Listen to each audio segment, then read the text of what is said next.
Welcome everyone to another episode of Cinematic Realms. I'm your host Gwen, and with me is always is Jared. We're gonna have some fun today. I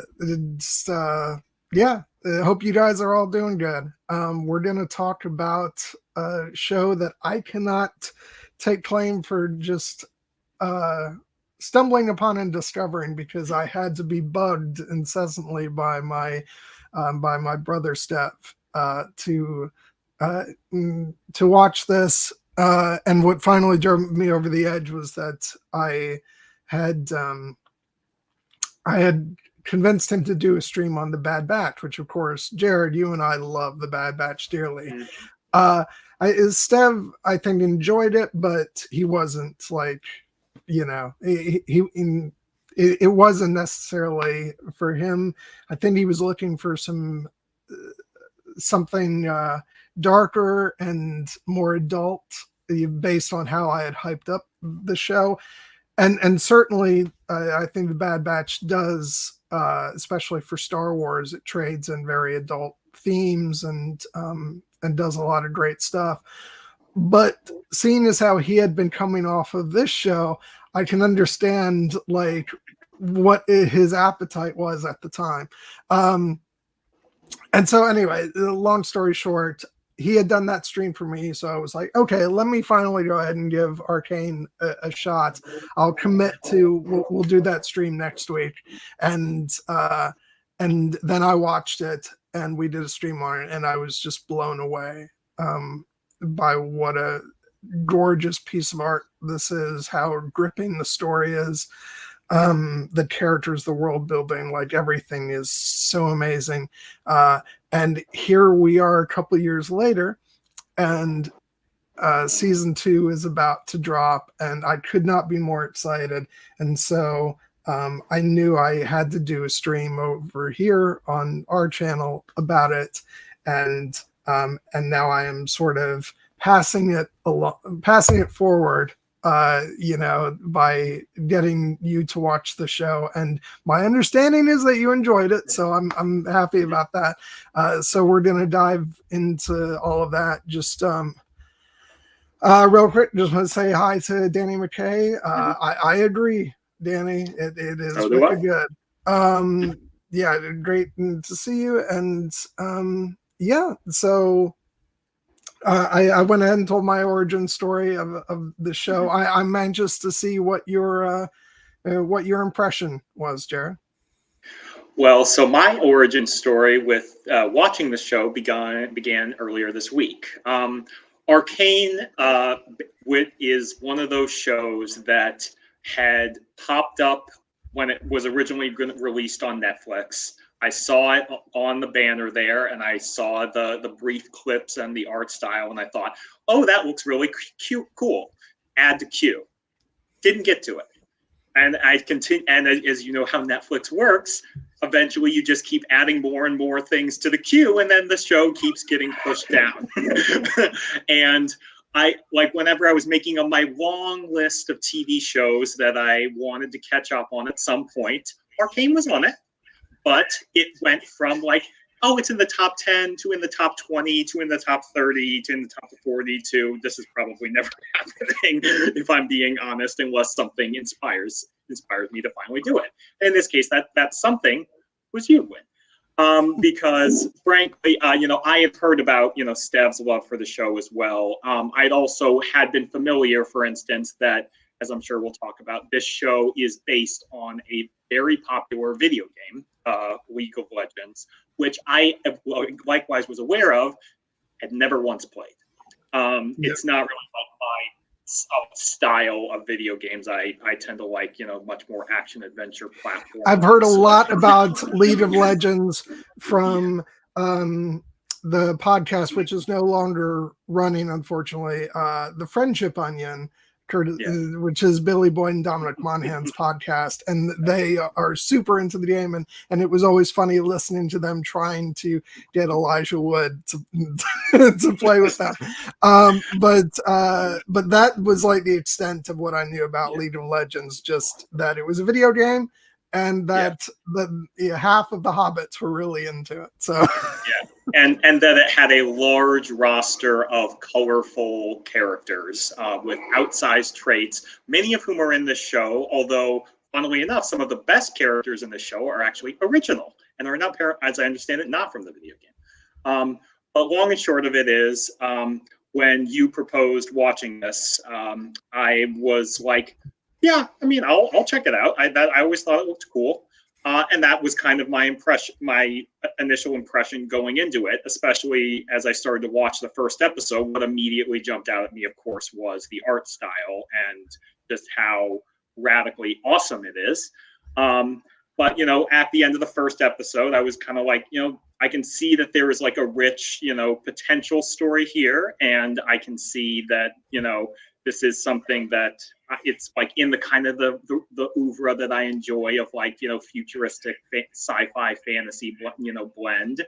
And I like the characters so far, so I'll stick with it. But as the show went on, I really started to get sincerely emotionally invested in multiple characters, because this show, its greatest triumph ultimately is that it makes you care, and makes you care so deeply about the people, even more so than the fantastical world. When I first started watching the show and they were throwing a lot of things like, terms like hex tech and, shimmer and the arcane. And I'm like, yeah, this is cool. But, I'm betting that this will, pay off more. But by the end, like all of that, like fancy stuff had just kind of faded away to the personal journeys of Vi and Jinx, and Silco and Echo and Jace and Mel, and all these characters who, so many others who had just became instantly indelible. So unique, so fresh, so fascinating. Caitlin as well. And the relationships, the complicated nesting web of relationships between all of them. And by the end, I was entirely caught up in the story, where I loved it by the end. I thought the final episode in particular was great. And then I finally watched the trailer for season 2, and I was like, God damn, this looks like Liquid Fire. And thank God I now only have to wait 1 week for this as opposed to 2 years. So yes, it's a success. Good recommendation. Yeah, and I'm trying to think of exactly when Steph and I did the stream over on Here Be Dragons. It's probably been about 2 years, and the show actually came out in 2021. So for a lot of people, it's been 3 years, and I'm so jealous of you that you don't have to. But at the same time, it's also kind of nice to have let it gestate for a while and to live with it. And I'm very happy because they just released the show on physical media, so that made me very happy. And this is where I do the Shout Factory's job for them. I advertise their product. It's available on both Blu-ray and 4K Ultra HD, or you can get the matching sets, like in both of them, like I did. But yeah, I cannot believe how great the show was. I think I told Steph when we talked about it, this show is so much better than it feels like it has any right to be. Mm-hmm. And I say that only because of the long history of really subpar video game adaptations. We're on a good run of video game adaptations now. Yeah. Like, I know that I was well aware of that, but like there have been some really good ones in the past few years. Last of Us comes to mind, of course, but this is definitely high up on that list. Even though again, I've never played the game. So yeah, and that was the thing, because and God, there's so many things that I underestimated going into this show, because number one being the story, just because I think I kept it at arm's length because, like you, I've never played the video game. I don't really know anything about the game. And so I was like, yeah, how am I going to get into this? And plus, at first glance, whenever I saw anything about the show, whether it was like the trailer or whatnot, I was watching it on a little box on my computer screen. And so I was like, oh, the animation style it looks like a video game, kind of. Oh boy, I could not have been more wrong about about the look of the show and the intricacies of the animation. And obviously the story is like, one of the big triumphs of this show is that it works for both audiences. If you're a big fan of the video game, I can't imagine not being utterly pleased with this show, although I've been wrong before. And then for people like me who don't know anything whatsoever about the video game, it's a triumph of just great storytelling and world building and characters, and it's as great a show as you could ask for. And it is something very near and dear to my heart, which is taking animation to the next level and showing like, this is not a show for kids. Parents, do not turn this on thinking it's a cartoon that will be good for young audience members, because no, it's dark and it's traumatic, but it's also, has hope and shows love between characters and just, yeah, it's just got so much. And I'm so glad I got a chance to go through and rewatch this whole first season before season 2 starts, because it takes you on such an incredible journey. And I remember when I think I talked about this last week, I was in a really bad emotional state the first time I watched this show. And it was so nice to be able to take all of the emotions that I was feeling and just focus them on other characters' problems and get sad and upset and, and cry about everything that they were going through instead of what I was going through. And sometimes that's what great art can do for you. So yeah.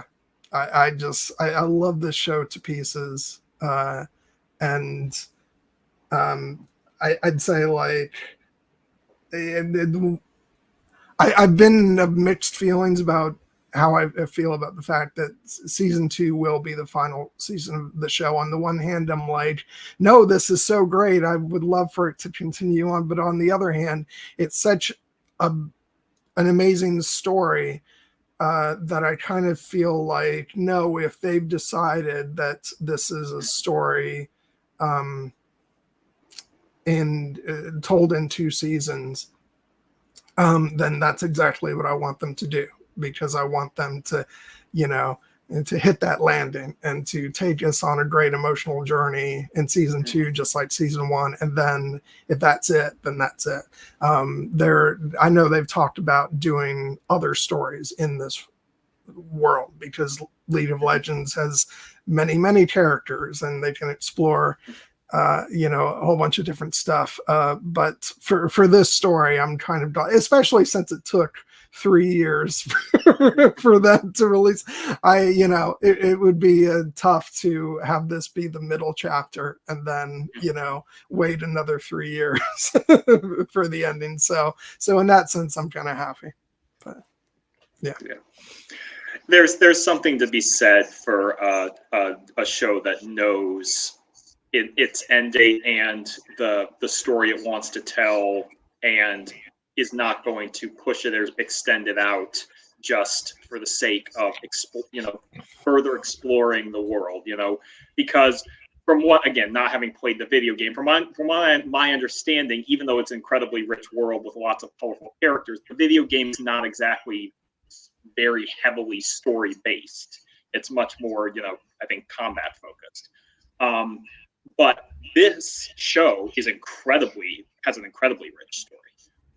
And I think that it's to the credit of the animation studio that's overseeing this, Fortiche and the creative team behind it, some of whose names, the showrunners, Christian Link and Alex Yee, that they are not going to try to take too much of a good thing and spread it too thin. Because ultimately, as I'm sure we'll get into, I even though I would happily watch more seasons of this show, I can see how the core story of this show, which obviously is the fractured relationship between the two sisters, Vi and Powder/Jinx, I can see how that could be wrapped up in just one more season. So, I mean, we'll see where that goes. I have no idea where it's going to end. This is not the type of animated, show like, happy all cartoons being for kids with a happily ever after. I could very much easily see this show not being not a happily ever after, but perhaps what I do think what this show will have is some form of emotional catharsis, and it'll probably be painful as hell, but it'll still feel that we'll still feel that release by the end, because the one thing that this show has managed to do with all of its characters so far, and especially with characters who, at least as far as we know, ended their journeys in the first season, is to make all of their stories feel emotionally rich and complete. So I have every confidence that they would do that for the main characters as well, and the ones we don't know. Yeah, I'm like, I actually haven't. I know you said you went right into watching the trailer for season 2. I've seen the teaser for it, and then I was like, you know what? No, that's all I need. I got a little taste of what's to come, and I'm like, no, let the rest of it be a surprise. I don't know if any of the people whose fate looked very dim at the end of season 1 make it to season 2. But, all I'll say is that they don't reveal that in the trailer. Okay. But yeah, no, God, the ending of this season is just so jaw dropping. All I will like my wish going into, like, we're already talking about season 2, like this will be a discussion about season 1, everybody, I promise. But I can't not talk about like my hopes. Like I do have like a hope for season 2, which I'm almost certain will not come true, is that is that Vi and Caitlin are safe. And that maybe the show can end with them happily ever after. That's not going to happen. The show is going to rip my guts out and leave me in 1,000 pieces. But so I'm pretty much prepared for season 2 just to destroy me. But yeah. Just I guess, even though, as we've been talking about, so much of this show, what's so great about it is all the the great character work, I do want to start off like talking about the look of this show, because I can't not. I just know that I was blown away by the intricacy of the animation and the the expert combination of CGI and hand-drawn animation, and as someone who has always like championed 2D hand-drawn animation, I have loved seeing where animation has kind of started to go overall, where a lot of these companies and filmmakers are using CGI, certainly, but they're also not forgetting, hand drawn, and we've seen this a lot lately, and obviously the mind goes first to the Spider-Verse films, which have utilized that beautifully. And then this show, Fortiche has just such a beautiful style, and the way that hand drawn is incorporated into everything, the way it's not, it's very intricate, the way that it's layered sort of over all the CG animation, but also when you see things like explosions and gunfire, and it's, and that is very heavily, emphasizing hand-drawn animation. And it just makes it so that with every frame of this show, my jaw just drops to the floor with how beautiful it is. Yeah.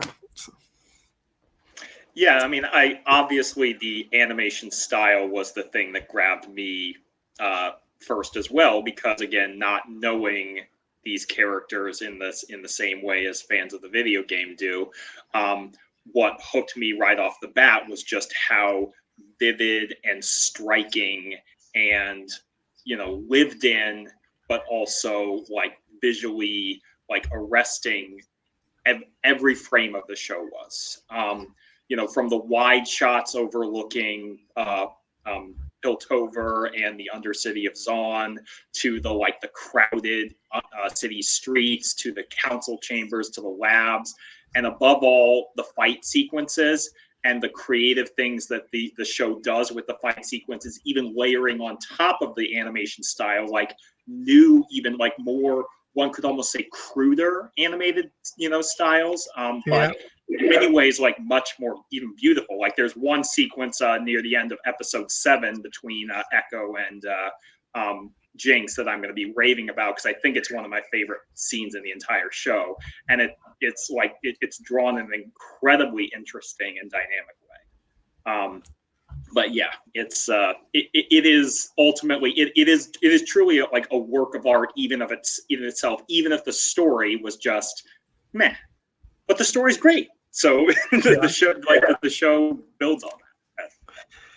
The way that final sequence unfolds, just with the stopwatch, and and then and so the ticking from that, and then it goes into the music, which, by the way, like, oh yeah, we need to talk about the music. A lot of the music in this show is not stuff that I'm listening to just like on my playlist or anything, but I was so blown away by how it was used in the show, so that like it's just masterful. It's sort of like, I always, in the same way that like, this will surprise no one, because everybody knows I'm always listening to film scores and stuff, but like, in the case of, say, Hamilton, I'm not going around typically listening to hip hop music, but Hamilton is so freaking genius that I'm in love with like every song, that's in that show.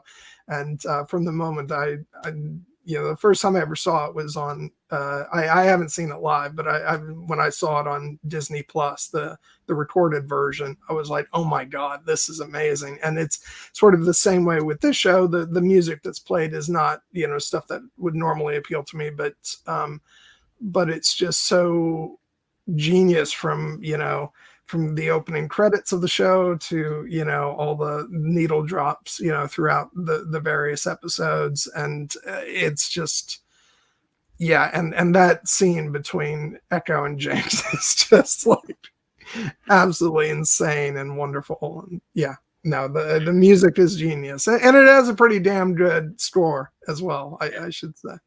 Yeah. And we should note that the music, like, most of the songs that are featured in this show are actually original songs created for the show itself, and they have a different tones and styles. In particular, the main theme is "Enemy" by Imagine Dragons, and I've liked quite a few Imagine Dragons songs, but when I was watching the first episode and that came on, I was kind of like, I raised my eyebrow, like, oh, that's the theme song. That kind of seems like not what I would have expected for a show like this.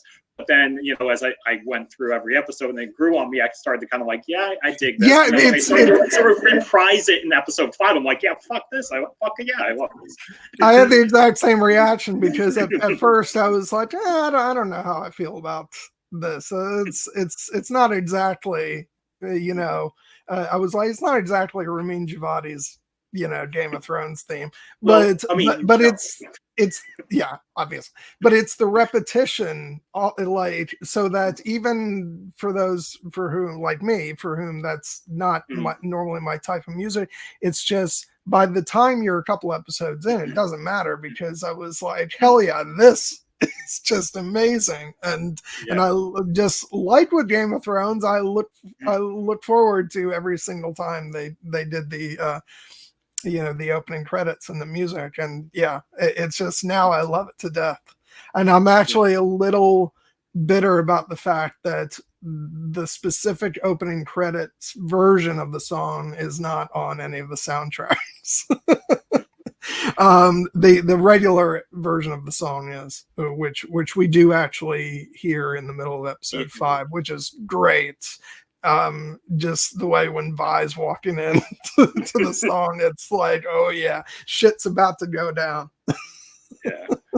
One of the ways that I knew that I was enjoying the music of the show, other than just vibing with it as I was watching the story unfold, is that I found myself almost every single episode pulling out my phone and opening the Shazam app and being like, what's this song? What's this song? What's this song? And I did that every single episode pretty much.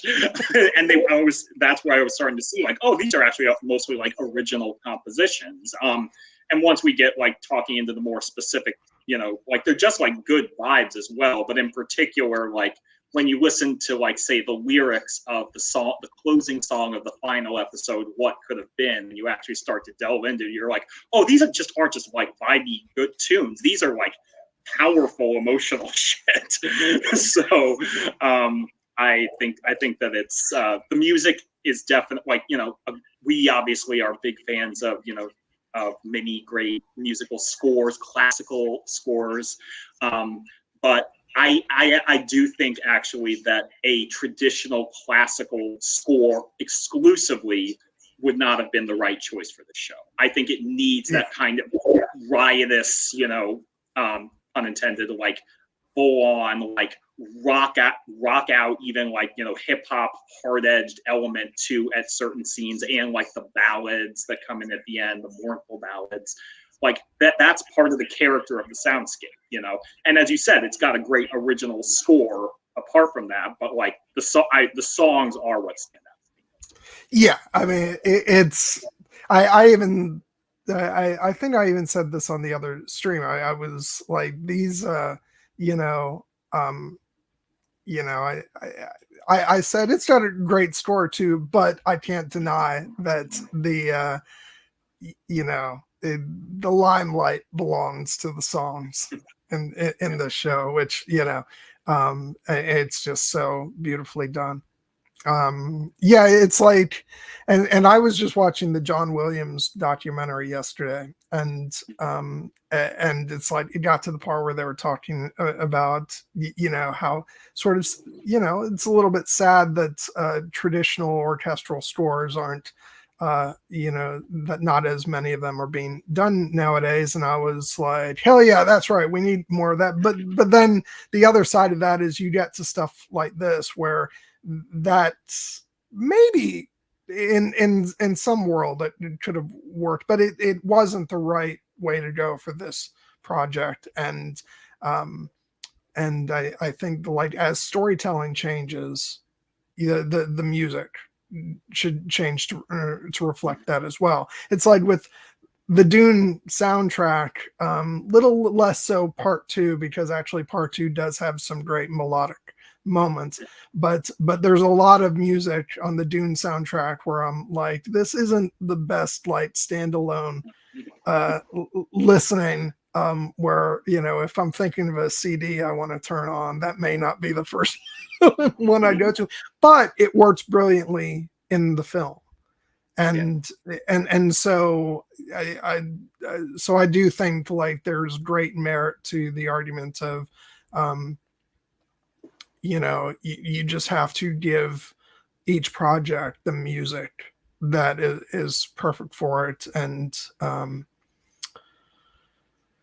yeah, so this is the right music for this project. And which, by the way, I would not, just because I drew that comparison doesn't mean that I would say that this wouldn't be a great standalone listen, because this absolutely would. Like I said, the only thing for me missing from those soundtrack albums is like I want the rendition of Enemy that was done for the opening credits, because it is there's some extra stuff in the background that just gives it that kick for the opening titles. So hopefully at some point we'll get that. But I've actually seen a couple of these. AGD in 1993. Welcome, by the way. Yeah, I haven't watched all of them, but I did see a bit of. As a matter of fact, I'm trying to think. Maybe I didn't watch them alone by themselves. I think I saw a number of them in the documentary that's on YouTube. Yeah, it was really interesting to see how this evolved from going from the game to them doing those cinematics to eventually saying, hey, we could do a show out of this. And yeah, anybody who hasn't watched that documentary, it's also on the Blu-ray edition that they just released. And if you don't have that, it's for free on YouTube. It's a multi-part documentary, and it's really good. But yeah, this show is just like that. It's what you were saying, Jared. Even if this only had a so-so story, it would be an artistic triumph, just between the animation, the dynamics of the visuals, to the way music is used. It's just astounding. But it does have a phenomenal story.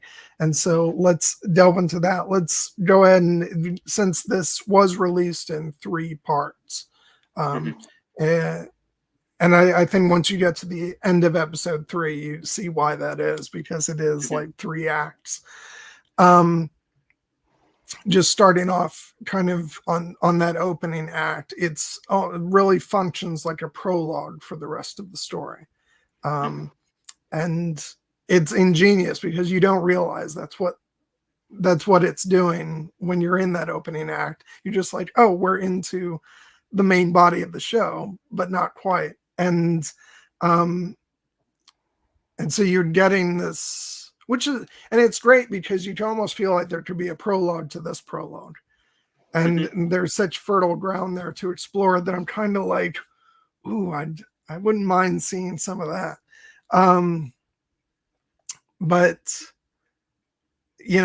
we start off with Vi and Powder being found by Vander, who, let's like pay respect to Vander for a second, because like I feel like he's the Ned Stark of the show in a way. He is, although when we talk about season 2, apparently there's a fan theory out there that some form of Vander may still be around.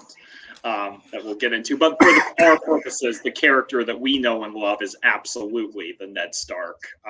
But not in the same kind of way where he makes, I think, choices where he was in over his head. I think it's more his heart that leads him to his demise, which is. Yeah, not in the stuff that he does. But it's like the man who is sort of unfortunately out of his time in the way that he's trying to keep the peace when really nobody around him wants that. And and one of the things I love most, one of the story beats, is in the last episode when it comes back around, and Silco? And Silco, yeah, like one of my favorite characters, and I can't remember his name. Sorry, guys, I always have brain freezes on these streams. When Silco was talking to the statue of Vander, and it's like it all makes sense now, brother, because it's come back around, and he understands why Vander made the choices that he did. And Silco is a very messed up character, but what's so ingenious about him is that, like, there's still might be twisted, but there's a humanity there, and so you understand his character, and for him to have a moment like that is just, it's really emotional and gratifying to watch, and it's a testament to the sort of revisiting Vander in that way in the final episode is I thought was really just beautiful. And I really enjoy his character in the first act, and the guy who's trying to hold back the tide, and it's such a beautiful beat that here's this guy who had sort of decided to go ahead and fight, and and he was using his hands for violence, and and I love the part where then he drops the what would you call them, gauntlets, and dedicates himself to Vi and Powder, because he for one thing, he blames himself for getting their parents killed, and and I think so. I think for him, that's what drives him for the rest of his life. That he's not going to, he's going to walk away from violence and dedicate himself to that mission, and that's what he does all the way until his end. I think it's a beautiful story for him. Yeah. He obviously, he becomes the father figure for our two heroines, Vi and Powder, at first, and he has this tortured, antagonistic, but as we see, once was brotherly relationship with the character of Silco, and as we will get into in much more detail, obviously the relationship between Vander and Silco is not just an incredibly rich and interesting relationship in its own right. It is a direct forerunner and parallel to what will become the relationship between Vi and Jinx once she renounces her Powder identity. Which is, that's just great, multi-layered storytelling, but it's all set up here in the prologue because, as you said, when we first see Vander, we don't get to, this show opens on the aftermath of some kind of failed rebellion.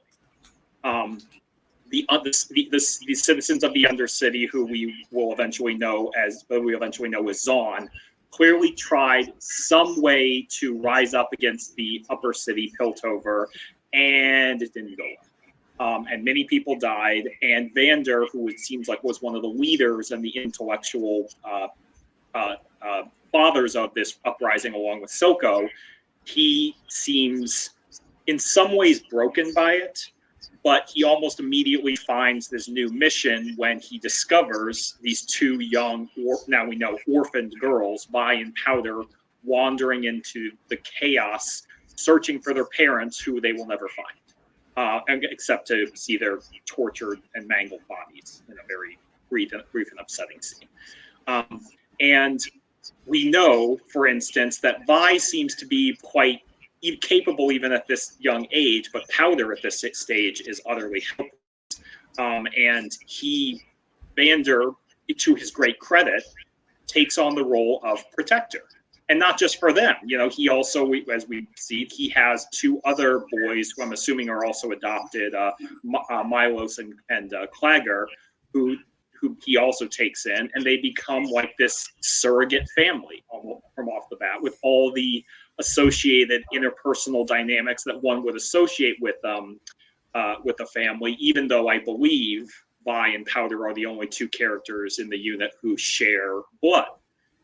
family is, some things are stronger than blood, as we heard here in another franchise. And in this case, Vander, even he very much becomes the father figure that Vi and Powder look up to and try to emulate at this young age and want to worship. We actually don't learn a lot about their birth parents, other than some very brief glimpses of the life that they had before. But Vander feels like a character who has lived an entire rich and painful life in the time before we knew him, and it is informing all of his choices now. And in some ways, he can be frustrating because even in that brief glimpse, we see that he was a capable warrior and tactician, and we think well, perhaps he could be so again, but that's not where he's interested in. By contrast, we see he has struck a deal with one of the more sympathetic enforcers, Grayson, to kind of help keep the peace. And that is part of what has driven the rift between him and Silco, among other things. Which, by the way, tip of the cap to the great Shorey Agdashloo, who is pretty much great in everything. I know her especially from The Expanse, as do many of the people in our friend group. She's just phenomenal in that, and a slew of other things. And so she's a really great sort of authority figure to have for the other side. And so it's really rather shocking when the way that she meets her, and it's one of the ways that I think this show kind of pulls the rug out from under us with what the story of this show is going to be, to have that, as I said, that this opening act is like a prologue to the rest of the story. And so a lot of people who we feel like are main characters for the run of the show end up dying horribly in these opening episodes, and it's really very shocking. Yeah. And if you want to see another great Shoreya Agdashloo performance just recently, check out The Penguin, which we will also be talking about soon. But in particular, what the thing about Vander taking on this role is, it's the best kind of father figure for this type of story, because he is a character who, even though Vi and Powder and Milos and Clagger all, clearly love him dearly, they're going to push back on him because they're young. They feel a sense of righteous, indignation and a desire to correct injustice, and also just to get what's theirs. So they basically fight against Piltover, or at the very least steal. And Vander is very much we can't be doing that anymore. But the reason I say he's the best type of parental figure is that he's the one who, even though he doesn't agree with the choices his children is making, he understands why they did it, and he looks out for them, not to punish them, but to protect them. And he has their back, and he ultimately understands that, this is a learning experience that you're going to go through, and it will make you stronger for the day when one day you will have to, to lead. And that makes him an incredibly endearing character to us. He is frustrating in some of his actions, but you always understand why he's doing it, because ultimately, as we learn, he's coming at all of this from a place of love for his adopted children, and love for his city and for the people who have essentially chosen him as their de facto, leader and protector. And in many respects, he takes that responsibility very seriously. And part that I love is bit of advice: don't threaten the guy who pours the drinks. And he is the guardian of of all the people in the lanes, and so it's that much more disheartening when when we go back to the lanes after all those years have passed, and see that Silco has now taken over the bar, and and is in that place, and we're like, oh no, everything's so dark now. Um, yeah, it's just one of those tragic things. It reminds me of I was doing a stream over on Here Be Dragons about the show The Falcon and the Winter Soldier, and I was like, God, you really don't realize how much you loved Steve Rogers until you see John Walker.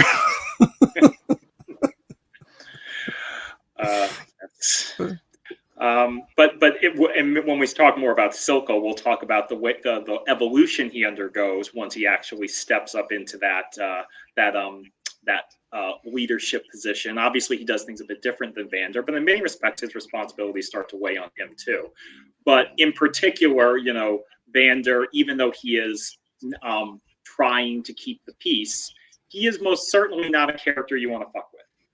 And that is kind of what makes things the work, because one, the man is just huge, and clearly you can see that he is not somebody you would want to pick a fight with, especially when he has those metallic gauntlets on. But he has chosen to put them down. But that if circumstances ever forced him to pick them up again, he would be a terrible force to be reckoned with, and we do get to see some of that in the brilliant final moments of episode 3.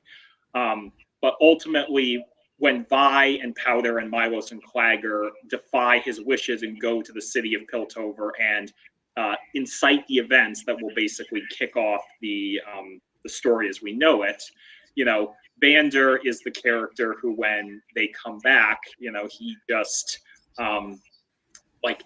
he knows it all already. He's like, I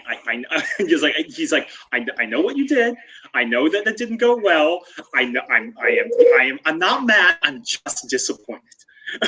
Well, maybe I'm a little mad, but I'm also going to give you a hot meal and shelter you and lie to the enforcers for you. So, I do like how that whole conversation after he's lectured Vi ends with, "Oh, but you did hand that idiot his ass, right?"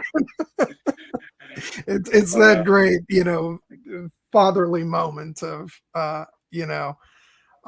going to lecture you and grill you, but also there's a little bit of approval there too. Yeah. As Ned Stark's own father once said to him, if you have to fight, win.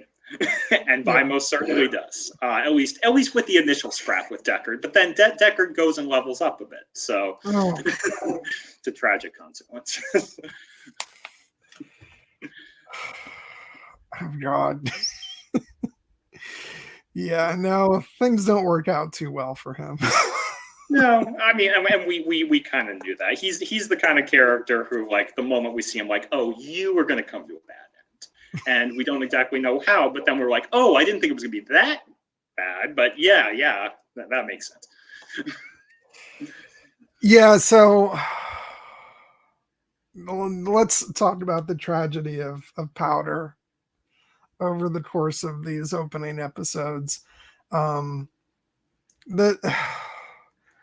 This is a kid who really, beyond the sort of tragedy of the circumstances that lead to the climax of episode 3. So, that's just a series of bad circumstances and luck and all that stuff. But also, as we do see in episode 3, this, before that climactic scene, the sort of seeds from which Jinx will sprout. So this is a kid who really, in the aftermath of losing her parents and sort of living the life that she's had to lead, this is when you really wish there were therapists in this world, because it shows that, and not just her, all these people really need to be able to process their grief. in ways that they're not being allowed to, because it ultimately, you know, just the, you know, then, you know, you put the situation upon her where, you know, through something that really, you know, it's not her fault, but it, you know, it results in the death of her father figure. You know, two brother figures, if not, you know, outright, you know, not by blood, but very much her brothers, and then the outright rejection from her sister in that moment. It's just this, like, you know, powder keg that just it's so utterly horrible. And you know, it's just something that was sort of, you know, as we can kind of see, waiting to go off. And it's just such a sad and tragic story. And watching this again, I was like, with every one of those little story beats that leads to that, I'm like, oh no, don't say that to her. Oh no, don't do that. You know, oh no, just let this happen a little bit different. Yeah. And yeah, it's just so horribly sad. Yeah, I just. It's, you know, we can talk about all the stuff that led up to it, but like when it got to that moment in episode 3, when you know, the big climax and the explosion, like, was your jaw dropped to the floor like mine was? Well, yes, because this is one of the areas where me not really unknowing the story of the game, such as it is, or like the story of the show, I was going in completely fresh. You know, for those who have played the game, like, they know the character of Jinx, the loose cannon, as she is known. So I think most people who were familiar from that were probably waiting for the literal, you know, time bomb that to go off that would set Powder on the path to becoming Jinx. But I didn't know that. I just knew her as Powder. And I knew there would be a fractured relationship at some point, based on the fact that there was clearly going to be a time jump. But so when I was seeing all those little moments earlier in the moment where, you know, Powder, you know, I'm not sure exactly how old she's supposed to be, but, you know, she's young, much younger than Vi and her two brothers. And so she's obviously not going to be as capable, but she's, you know, she loves them. She looks up to them. She wants to be a part of things. She wants to help. And, you know, her constantly making these little, you know, grenade/bomb devices that are all, like, you know, almost cute in the fact that they look kind of intimidating, but then they don't work. And you're just like, okay, you know, this is her, like, trying to, you know, clearly showing some ingenuity, but she hasn't figured out how to contribute yet. And, you know, her siblings are leaping off roofs and sliding down railings, and then they're making her do this too. And then they're like, keep up. And you're like, are you kidding me? Look at her. Like, the fact that she's doing this at all is a credit to her. But in particular, you know, the understandable frustration of, you know, these kids who have grown up rough when Powder, I should say, makes mistakes that first cost them the loot. First cause them to be discovered, then cost them the loot, and then lead to ultimately, like, even worse tragedy. Like, and the fact that Milos in particular keeps calling her, like, a Jinx, and you're just like, well, that's kind of a shitty thing for her de facto older brother to say to her, but it's not outside the realm of possibility. And it's to Vi's great credit that she's basically like, no, you don't do that. You know, Powder is my sister. She's our sister. We're going to look out for her. And that's why the relationship between Vi and Powder is, of course, the most important one of all, because Powder, like, she has anchor points to Vander and to Milos and to Clagger, but her true anchor is to Vi. Like, and that is the one that cannot be broken, or this little girl is lost. And that, of course, is the one that gets broken in the most tragic fashion, because in that climactic sequence, when Powder finally having harnessed the power of the magic makes a bomb that does work. The true tragedy of it is that we see those anchors getting cut one by one by one. Or, she finally sets off the bomb and it works and it blows the enemies away, but it also inadvertently kills Milos and Clagger, her two brothers. And then it creates a terrible circumstance where Vander has to, spring into action to save Vi, and he does, but then he dies. And then Vi, who has been the pillar of strength throughout it all, is understandably shattered by these losses as well. She has also now lost her brothers and lost her father figure. And then when Powder comes around the corner, just like, I finally did it. I made something that works. You understand why in that moment Vi is like, what did you do? How could you do this? It's an understandable moment of frustration. And when she finally snaps and calls Powder herself a jinx, you know that it's a moment born of just pure frustration and grief, and she doesn't actually mean it. But it is the moment that cuts the anchor. And it sends Powder adrift. And when, Vi is walking away and Powder is screaming after her, don't leave, please don't leave, I need you. Vi wants to turn around, and the credit is she would turn around, and then just another Deus Ex Machina happens where Marcus grabs her and arrests her. But Powder doesn't know that. She is now utterly alone in this terrible, dark, fucked up world. And one or two things is going to happen. She is either going to fall to pieces, or die because she has no one else to help her, or she is going to grab onto the first anchor that she can possibly find just to stabilize herself, and that anchor turns out to be Silka.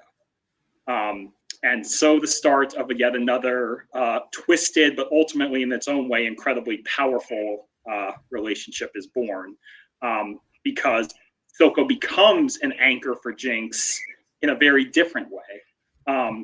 And their relationship is obviously much more fraught than the relationship that they have with Vander, but there is clearly real love there too from Jinx towards him. She views him as a surrogate father. And while we see that Silco at first seems to view Jinx more as an annoyance, ultimately the great power of the stories we learn is that he does love her too.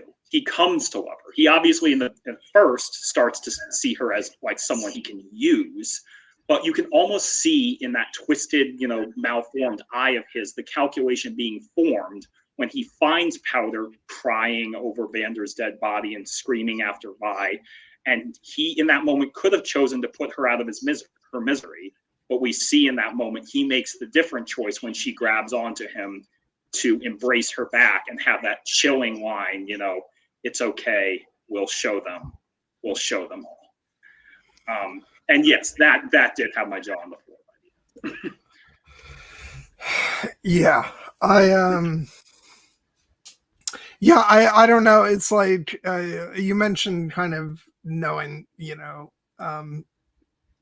there was going to be a time jump. I'm just thick, completely thick in that way, because even though I had seen a trailer for it, it didn't register with me that there would be a time jump. And so when I went from this episode into the fourth episode, it was like, holy shit, this is not the show that I thought that this was going to be. And it's just and then I'm gonna leave and then come back. All right. Okay. Anyway, so let's take a little break. We're an hour in, so I guess it's a good time to go ahead and do the so-called mid-roll, even though we'll be going for longer than 2 hours on this one. I'm almost positive. We're going to be off next week because Jared has some stuff going on. And then, hey, Jared. Sorry about that. My camera just froze and my face was in an awkward position. I'm like, I can't tell if you're seeing this, so I'm just gonna duck. I'm just doing the mid roll now since we're an hour in anyway. I was just saying we're going to be off next week because you have some stuff going on. So, which is fine for me because I'm happy to have a week off so I can focus on, maybe watching some other shows and catching up on some of my reading too. So. So it works out for everyone. But the week after that, we'll be back talking about the HBO original series, The Penguin, which, of course, is the follow-up to the movie The Batman. And then the week after that, we'll be covering the 10th anniversary of the Christopher Nolan film Interstellar. It won't quite be the 10th anniversary. We'll be a little behind on that, but we can still call it our 10th anniversary stream. It'll be splitting the difference between the actual anniversary release, which is in early November, and the theatrical re-release of the movie, which is coming in early December. Cool. Yes, so very much looking forward to that, and to talking about the Penguin because we have been just loving that show. And by the way, I have not seen last week's episode, so actually tonight I'll be having to do a double feature, both last week's and this week's. But yeah, I've been adoring it. It's such a great show, and yeah, just the acting is phenomenal, and I just really love this world that was created for the Batman and continued here. And so I'll be really interested to see what from this series kind of filters into the sequel to the Batman, because I would like for there to be some carryover and not like, the Penguin's in charge now, or whatever the situation ends up being. But we're not mentioning how all that went down, and it's just something for the people who watch the show. I very much would love to see some carryover from the show into the next film. I think there will be, because Matt Reeves, who is like an executive producer on the show, and as well as the director of both the Batman and the Batman Part 2, he has talked very directly about the Penguin serving as a kind of bridge between his two movies. And I don't think he means bridging the time gap, the 4-year time gap between movies with some extra content. I think that the story of the Penguin will have an influence on the upcoming story of the Batman, which we don't know. My anticipation is that, yes, by the end of this series, I do think Oswald will be established as the de facto kingpin of Gotham City. What that means for our dear Sophia Falcone, probably nothing good. But I do think that is going to be the starting place. And I do believe it's been confirmed that Colin Farrell will be in the Batman Part 2. My guess would be that, much like the Batman Part 1, he's not going to be the main villain. I think that there will be a new primary antagonist, but that the Penguin will kind of be, having his hand in everything at this point. And in particular, we've actually started to see, I'll just say one thing about that Matt Reeves has talked about for the Batman Part 2 is that it will be set during the winter months. And it's been cool actually to see, as this show has progressed, the weather becoming more, wintry over the course of these past few episodes. So I think that that bodes well, because my favorite Batman movie takes place at Christmas time. So yeah. So looking forward to that. And then for people who have not seen another show that we will be discussing at some point, whether it's in December or if we put it off till after that, but I'm more thinking we'll probably just go for it. We'll see. The Keira Knightley Netflix series Black Doves had its trailer release over the last week, and I was freaking out over on Blue Sky about that. much to other people's annoyance, I'm sure. But yeah, we'll be we'll be getting into that. Yeah, I can't wait. Our queen is back. So. Mm-hmm. Yep, and she's Finally. she's now drinking hard and getting involved in unscrupulous spy activities and seeking revenge, and she looks beautiful doing it. And screaming with blood on her face, like I was like, hell yeah. No, it's I can't wait for that. And then of course we'll be probably our final stream of the year will be War of the Rohirrim when that comes out. Because what better way to end the year than Lord of the Rings? Yeah.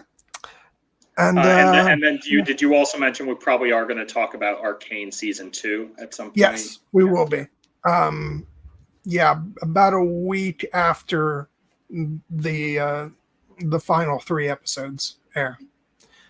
So we'll have a little bit of time to. I probably will, but that probably also means that I will wait until after our Sunday stream, which I'm guessing by that point will be our discussion of Interstellar. I will wait until after that to binge those final 3 episodes, because otherwise that's all I'll want to talk about when when we're supposed to be talking about Interstellar. So yeah. But yeah, we got a lot of good stuff coming up. It's going to be a lot of fun. So yeah, let's go ahead and dive back into this wonderful show. Yeah, no, I think, and naturally, like I want to talk a little bit more now about, we started to mention Silco a bit more. I don't know if I'm right about this, but I feel like he's an original character for the series. Yeah, and dear God, what a character. He may be my favorite character in the series, just because he's so intriguing and in such a messed up way, but because he also has this love for Jinx, which is very messed up, but it makes him human in a way, even though it, like, he's despicable in all kinds of ways, but he's just fascinating to watch. Yeah, no, he is an original character, and he has proven, as I understand it, to be so popular that among fans of the game, there has been a public, push and campaign to actually have him added to the game. Which so far I don't think that they've done, but I hope, for those who love the game and the show, that they do, because he is a remarkable creation. And I think it's an interesting choice, the fact that when they were making this show and they have this incredibly rich roster of characters, any one of whom they could have chosen to make the primary antagonist, and they ended up creating a new character. For some, that may have been like a controversial decision. Again, I wouldn't have known about it. But I think by the end, they were vindicated extremely thoroughly, because, from the moment Silco walks onto screen, he is just magnetic. And part of it is his look, his design, obviously the very, the classic, like, almost two-faced design of the, like, one side of his face looks kind of normal, and then the other side is grotesquely malformed, and he's got the glowing eye that he has to inject in some great, skeevy, humor throughout the show. But part of it is the voice. Jason Spisak does the voice, and he, as I understand it, he's a voice actor, also works as a computer and a programmer. I had no idea who he was until I looked at his list of credits, and being the diehard Clone Wars going in, I went, he voiced Lux Bonteri from the Clone Wars, among a couple other characters. That's pretty cool. I would never have known that, because Silco's voice is just so, like, iconic and a perfect fit for the character. It's, you know, it's very low, it's very melodious. There's an obvious undercurrent of danger in every word. You know, when we first meet him in his underground lab with the, you know, the mutated fish going by the windows, you're like, oh yeah, this is a bad guy lair. And then he gives the classic bad guy speech to Deckard when he's forcing him to take the serum, where he's basically like, you know, he has the great line about power. You know, and when he says, you see, power, real power, doesn't come to those who are born strongest or fastest or smartest. No, it comes to those who will do anything to achieve it. And you're like, ain't that the truth in this world? But it's so beautiful how then that comes back around in the end of the season, to where it turns out he's not willing to do anything to achieve it. And it's just, oh God, what an amazing character. Yeah. And I just looked at picture of Jason Spizak, and I'm like, oh, he could actually play Silco. Yes, he could. In live action. Although I would never, ever have this show be anything other than the gorgeous animated series that it is. Because there's so much that you could never even imagine doing in a live action series in the show. But yeah, I thought that was like, oh my God, he actually looks like him. Except for, you know, the malformed part of his face, that is. which I mean, and you know, it is true that Silco is the closest thing that we have to a overarching villain for the season, other than perhaps, you know, like Jinx herself, and then, you know, there are a couple of other secondary antagonists. But, you know, Silco is the big bad in many respects. But as you said, one of the things that makes his character brilliant is that he is, over time, we get to see more and more of the layers of humanity being peeled back, and we sympathize with him. You know, we understand some of what he's doing, even what he's doing is terrible. Like the opening scene of episode 3, where we start to learn, you know, he opens the line of like, do you know what it's like to drown? And he's talking about, you know, his friend, his former friend, Vander, you know, trying to kill him, and not just trying to kill him, he's maimed him, he's torn out his eye, and his eye is now being filtered with the poisons of the river as he's being held under the water. And we see him like, you know, going back and forth between, you know, embracing it and then fighting like hell to survive, which obviously he does. And you understand, oh, this is why this man holds such a grudge against Vander. But then we also see it's more than that. You know, the fact that they were once brothers and they shared a dream of the unified and independent city of Zon, as they would come to call it. And even though, you know, Silco obviously does not like that Vander tried to drown him and tore out his eye, and, you know, has now kind of given up his true, like, you know, anger at Vander comes from the fact that he thinks Vander gave up the fight, gave up on their dream. And I hated you, but I still respected you. Yes. Oh God, so great. Yeah. And you know, obviously, like, what the, you know, the stuff that he's doing to try and service that dream is not stuff that we're coded to think is good. You know, injecting people with this horrible serum, the shimmer that causes them to mutate into giant monsters, and then setting those monsters loose to cause indiscriminate chaos. Not the actions of a good guy, but ultimately we start to see over the course of this, you know, the next few episodes, what it is that that Silco is actually, you know, fighting for, because he's not a character who just wants to rule and be evil for evil's sake. You know, he has a focused mission in mind. And Jinx, his surrogate, his adopted daughter, becomes the complication to that, because one of the things that actually most endears us to Silco is, weirdly, in those middle chapters when he has now taken over for Vander, as you said, at the last drop, and he is now the de facto, you know, ruler of Zon in many ways. but that means he gets all the headaches too. And we see him like constantly like sitting there at his desk with his head in his hand and the drink in his hand, and he's just like, what now? What fresh hell have you got, you idiots stirred up that I'm going to have to take care of now? Fine, I'll do it myself.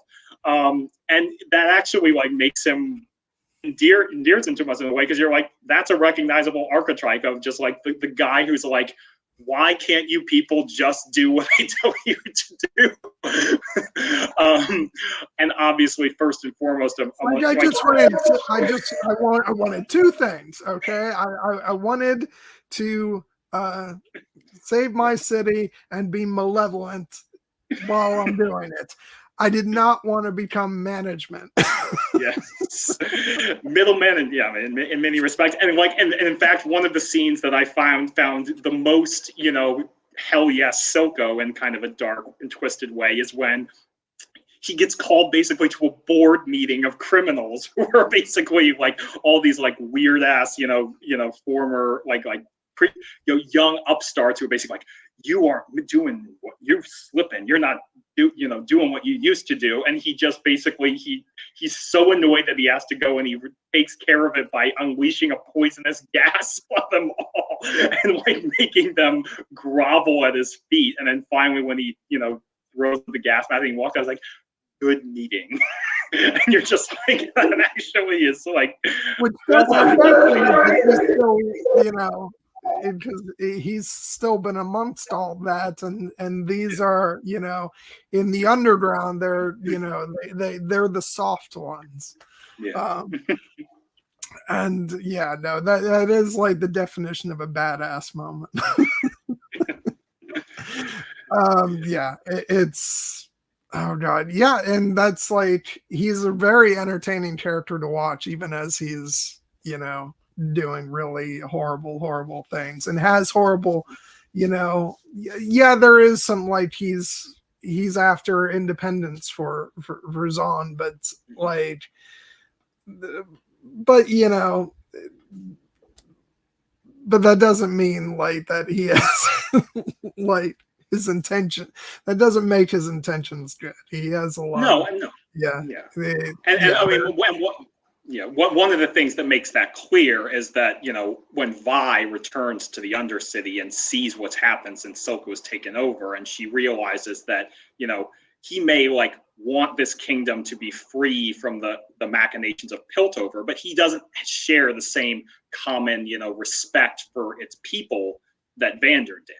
He has flooded the streets with Shimmer, and people are suffering and, living in horrible, squalid conditions. And that he doesn't seem to care about. And that is part of what, reminds us that, yes, he is still the bad guy. And he proves that in the end, the fact that, as much as it's a really great emotional moment when he says, I would have never given you to them, they can all burn. It's like, but that shows that how selfish he still is, and that for that he would still be, again, selfish for himself and for the girl that he's taken as his daughter, and that he still doesn't care about all the people who are looking to him. And and we'll talk more about that when we get towards the end, but also I have a lot of things to say about the so-called peace deal that almost gets brokered, and like that's supposed to be an uplifting moment for the council, and it's like, y'all are just washing your hands of the people of Zon and leaving them to the mercy of Silco. This is not the proud moment you think it is.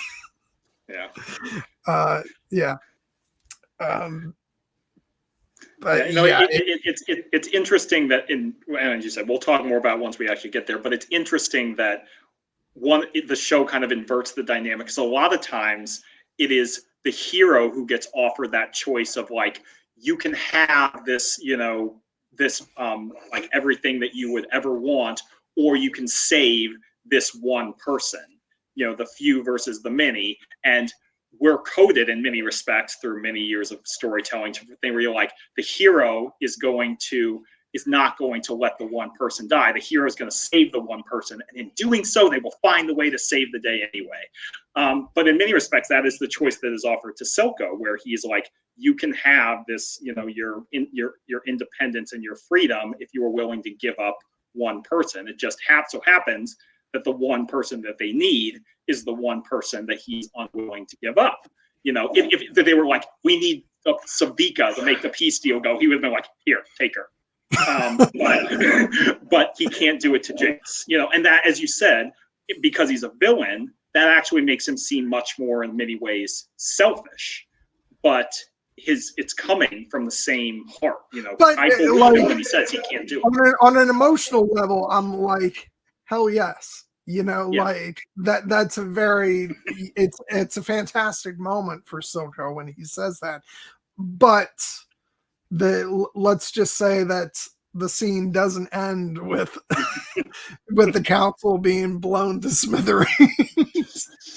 Like then that deal is, which is quite frankly, like I just said, that so-called peace is a bunch of bullshit, because peace under Silco would not have been rosy.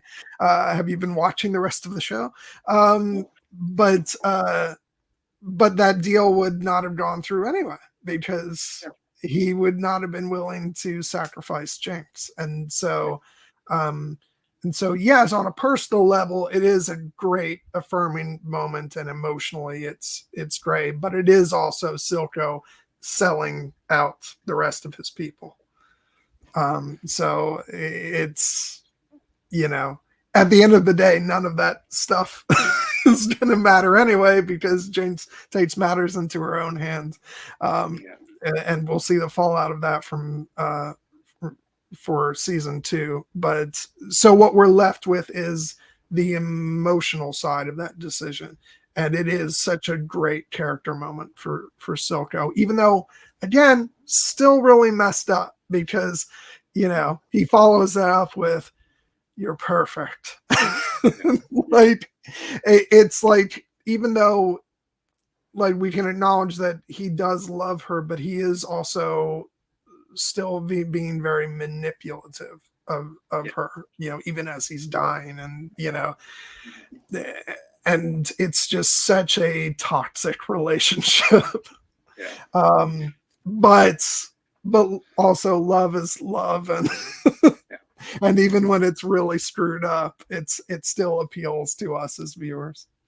Yeah, this show has many great lines, but one of the very, very best is the line that Silco has when he's talking at Vander's statue, weighing the choice, and he has the line, "Is there anything so undoing as a daughter?" Because it just cuts so many different ways. It is undoing, his grand ambitions. It is undoing in many ways, his heartstrings that he has tried to keep locked away, but he finds that he can't. But it is also his literal undoing, because, of course, Jinx overhears him and, and ends up taking him to the family dinner from the seventh hell. I hate that we're cutting, so we keep talking about the end, because we just can't help it. But we are going to go back and talk about the earlier stuff. But I do want to mention, as long as we're talking about the dinner scene, I will never not die laughing at the line, "I'm not that crazy." Questionable.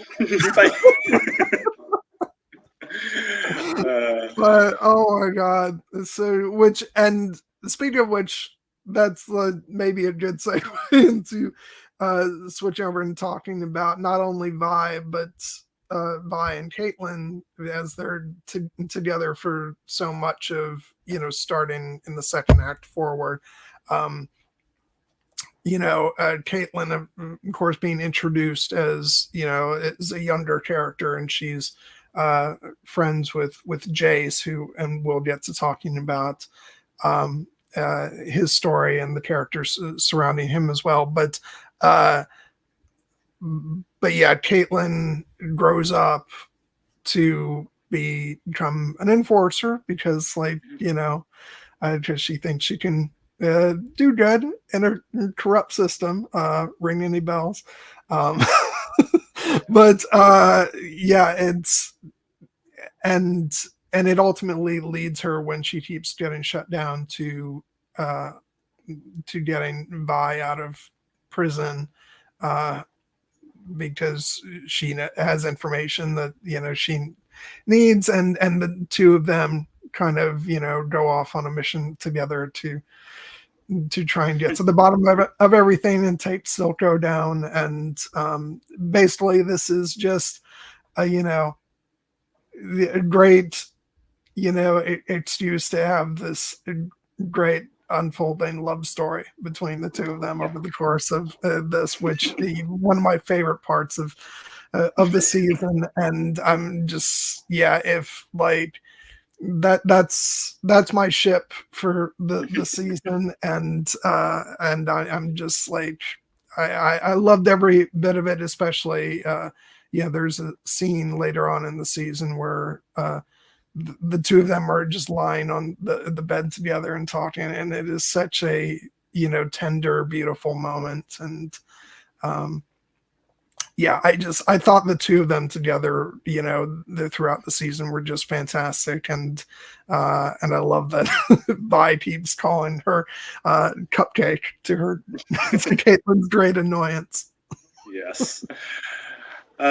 Yes. No, I had like, just having seen like some scattered images from the show like filter across social media at one point in time, I was aware that there were people who were shipping Caitlin and Vi, and it was one of those things where I'm like, is this one of those situations where people are shipping two characters who like aren't really like in a relationship yet, but they're close, and people just want to get together. And then I watched the show, I'm like, oh no, these two characters are into each other.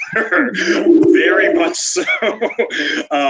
There is this ship, it has a very strong Hallwyn brothers, and it is going places. And soon. And obviously like any good ship, they start off with the enemies to lovers part. It's not really the enemies part, but like, it is notable that, Caitlin is a citizen of a privileged Piltover family. And part of the reason she signs up to be an enforcer is to kind of stick it in the eye of her kind of upstart, snotty parents. Whereas Vi is not only from the Undercity, but by the time we catch up with her in episode 4, she has been thrown in prison summarily without trial by Marcus for who knows how long. I'm guessing it's a period of at least 10 years. And that has hardened her.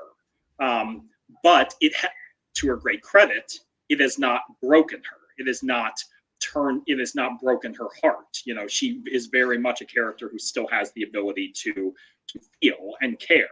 And part of that is obviously her love for her sister Powder.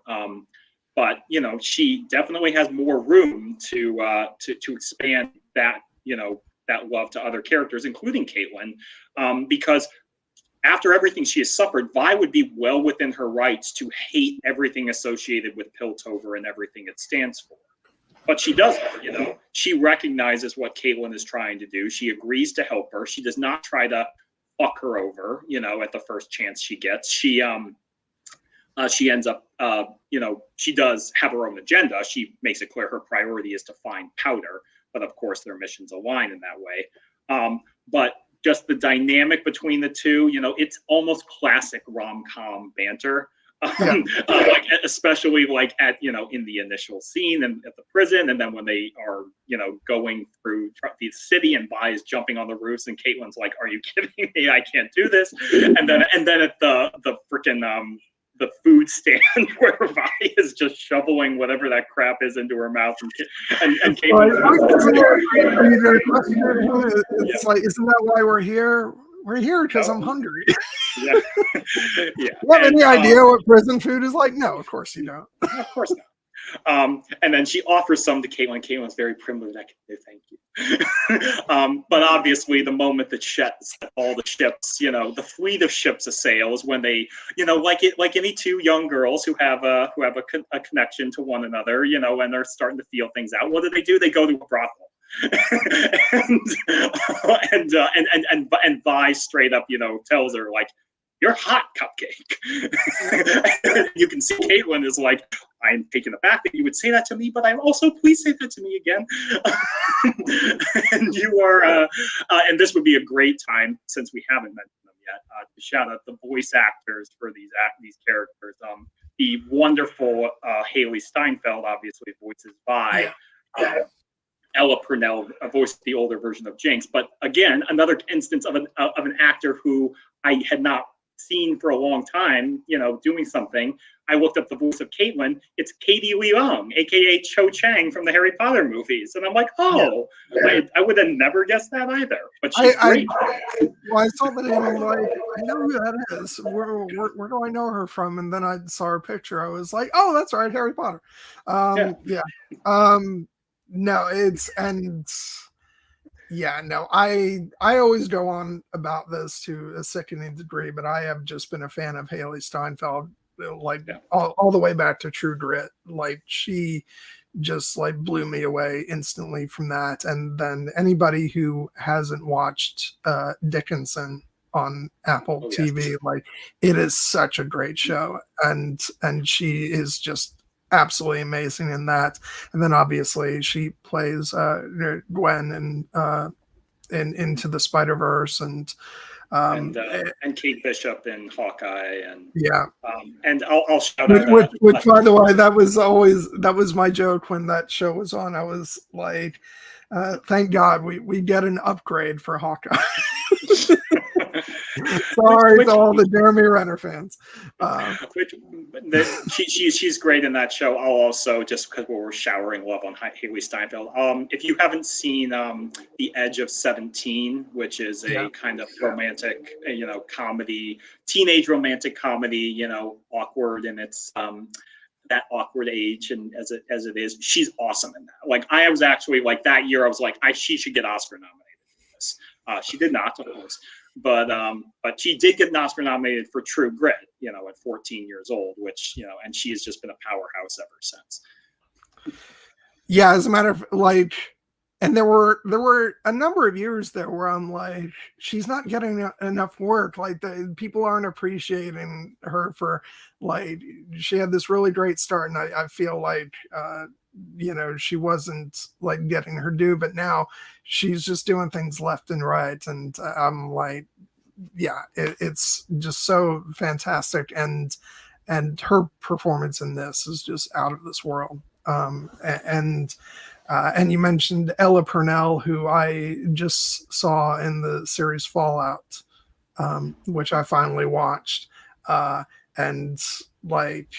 if I had only known her from this and just her voice performance as Jinx, I'd be like, oh my God, she's fantastic. And then she's also hilarious and dramatic and all that kind of stuff in Fallout as well. Anybody who hasn't watched that, check that out. That's a wonderfully weird and hilarious and dark show. It's so great, which also, among many other very talented people, also has the great Walton Goggins in that as well.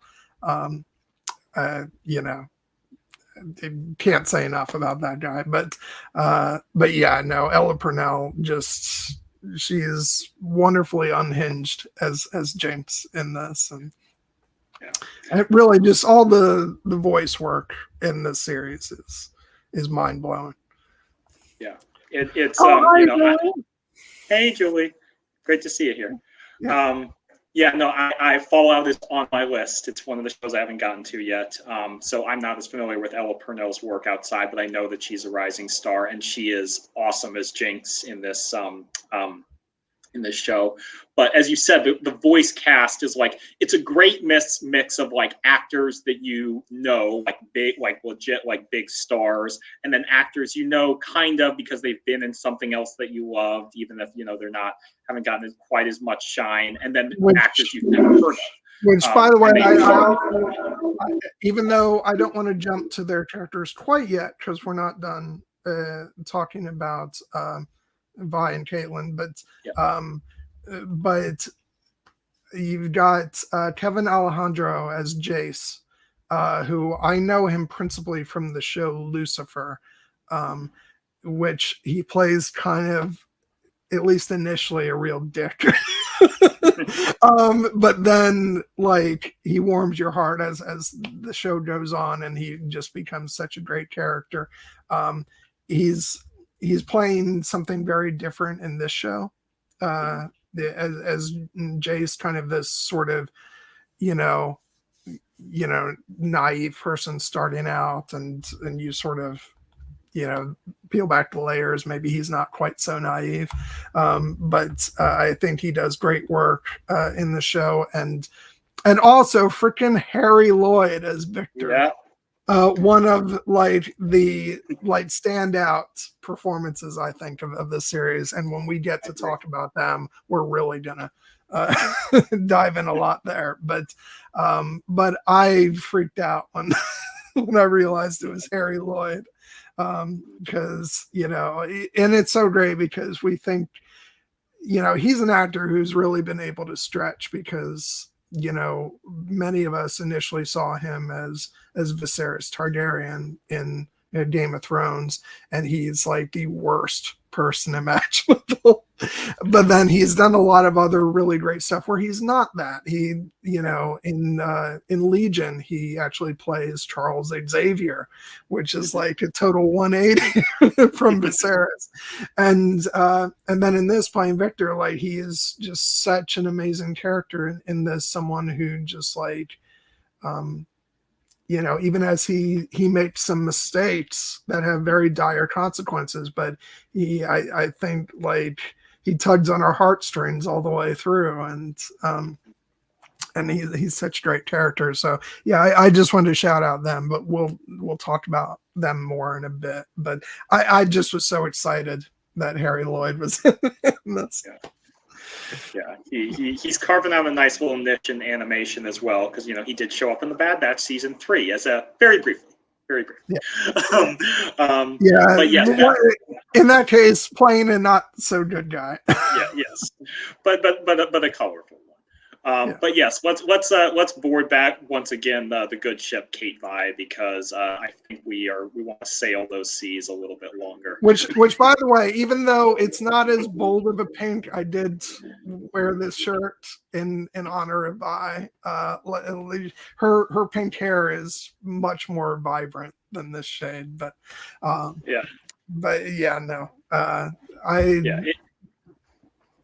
Go ahead. No, I was just going to say it's fitting that it's Harley Quinn and Poison Ivy, for those who can't see it, and their dynamic actually reminds me a bit of those two. Yeah. But yeah. Yeah, I know. For anybody who didn't see, it's absolutely Ivy and Harley Quinn.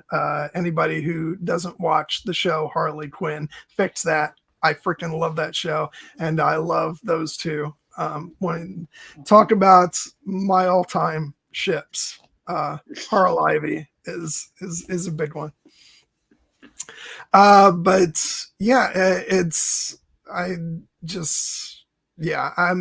I'm also like, in my head, I'm like, well, we didn't really see what happened, after the bedroom scene. It cuts, and next time we see them, they're walking into the boardroom. I'm just saying, leave it up to our imaginations. But no, I thought it was great. And zeroing in a bit more on Vi,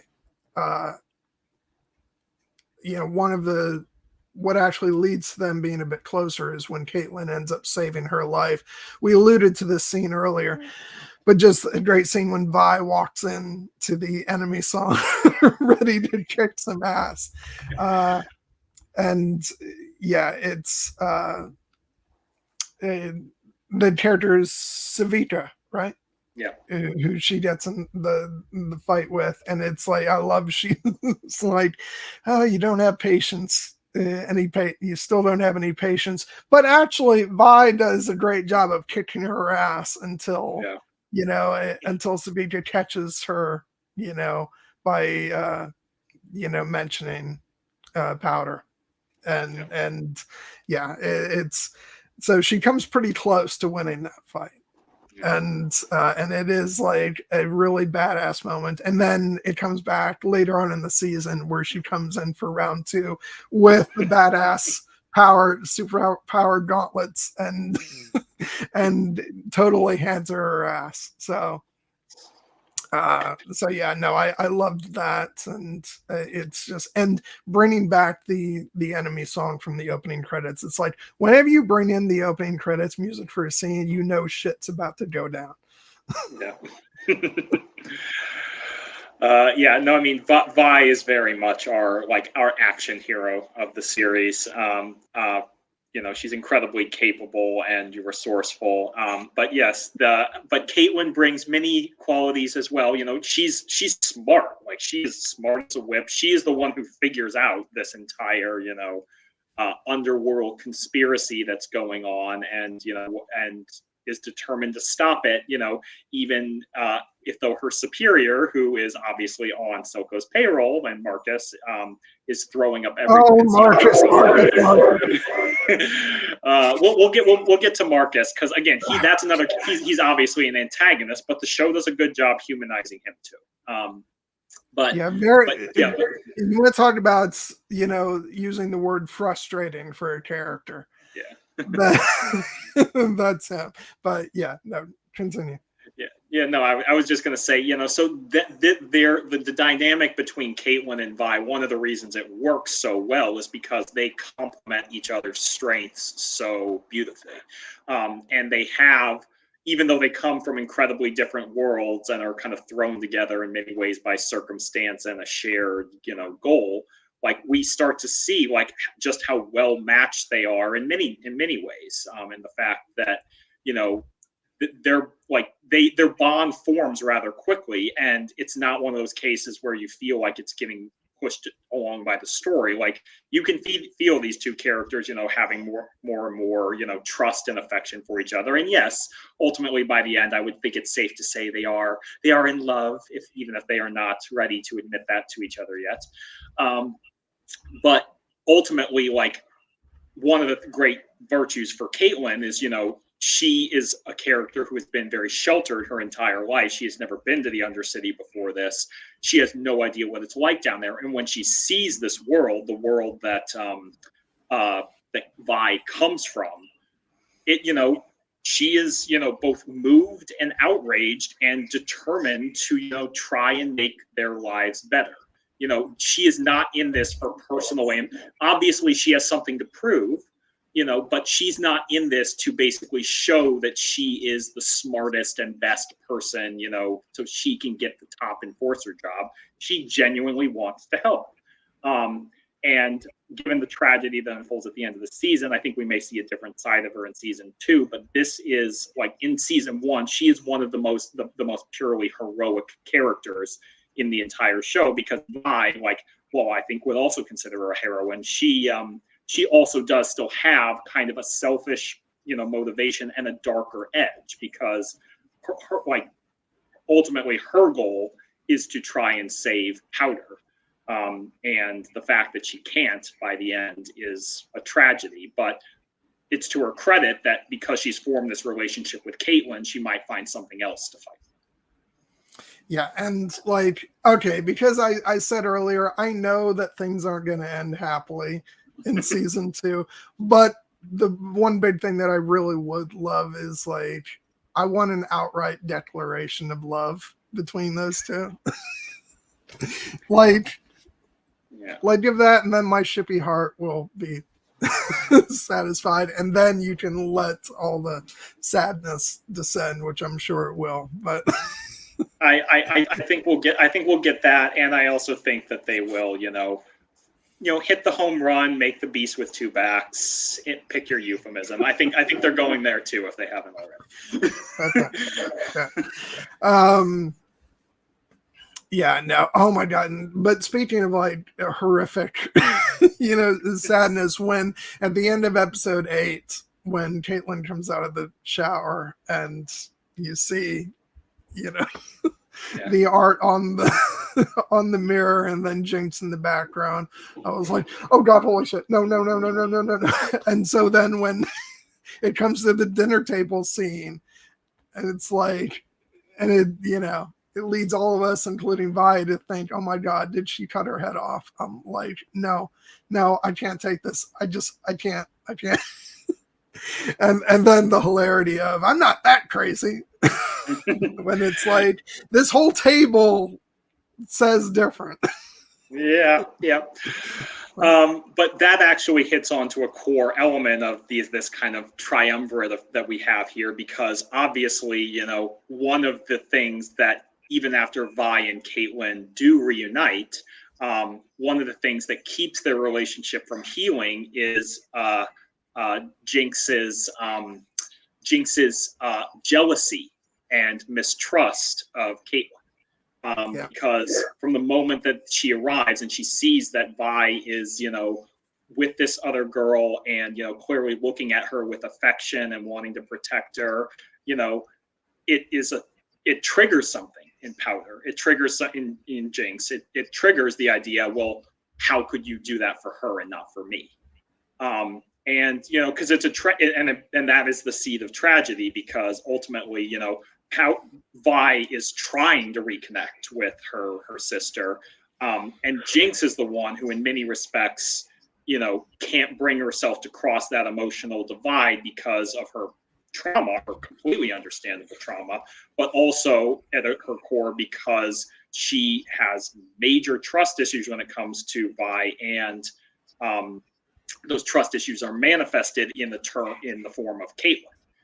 Because we see multiple moments where it appears that she is choosing Caitlin over Jinx, and that just builds. Well, that reunion scene is so touching, and like it feels like things are gonna be okay, and then of course Caitlin shows up, and then it goes to hell, and but that just shows again how volatile things are with Jinx's psyche and everything, and that's even before she gets augmented by Shimmer.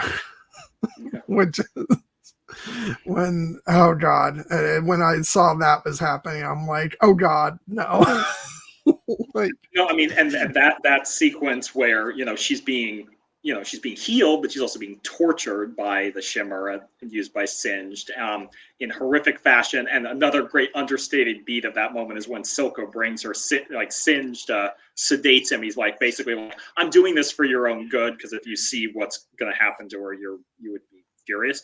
But it is telling that as Jinx is going through this torture and this this reconstruction in many ways, what does she see? She sees Vi and Caitlin looking all lovey-dovey. She's and as they're, and then she sees the doctor as Caitlin doing all this horrible stuff to her, and it's like, I was watching that and I was like, oh Caitlin, if you weren't fucked before. Oh dear. Many ways for Caitlin to get fucked. Some she might enjoy more than others. But I wasn't going to go there, Jared. I wasn't. No. That seemed like such low-hanging fruit. Oh God. Sometimes you got to just hit it. But to get back, to the more serious aspect of it, like, it really does build to, we keep coming back to the dinner scene, the moment where, when Jinx is, has Vi and she has Caitlin and she has Silco there, what does she ask Vi to do as her peace offering, is the idea that they could once again be sisters. She hands her a gun and tells her to point it at Caitlyn and says, "Make her go away." And that's the moment where you realize that perhaps Jinx actually is, a little bit too far gone right now for Vi to save, because obviously, to Vi's credit, she's not. If her hallucinating, Milo and Clagger and those kind of starburst animations and talking to them and telling them, "Shut up, we're talking," constantly wasn't enough. You might know. This might be another.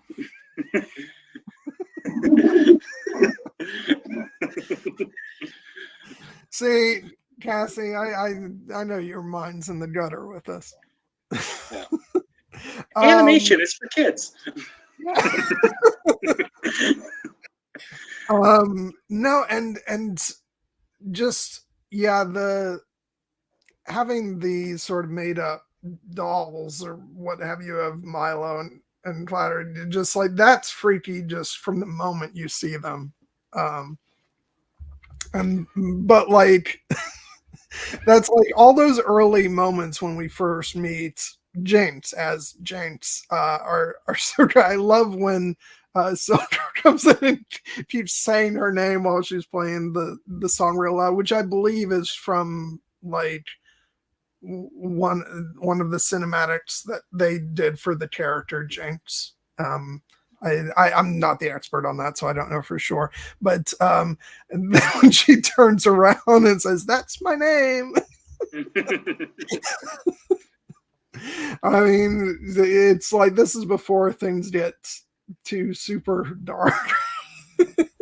Well, I mean, things have been dark by this point, but before things get even darker. And it's just sort of fun in a very sad, tragic way to watch how like out of control she is. But yeah, no, as she gets more and more fractured, as the story goes on, little less funny. But yeah, no, that's that whole table with just it's like a whole family reunion. And but yeah, it's no, so it's just such a it's horrible and dark, but like for storytelling purposes, this dynamic between Vi, Caitlyn, and Jinx is just, it's so good in terms of like dramatically, and it's just it gets your heart racing by the end of this whole thing.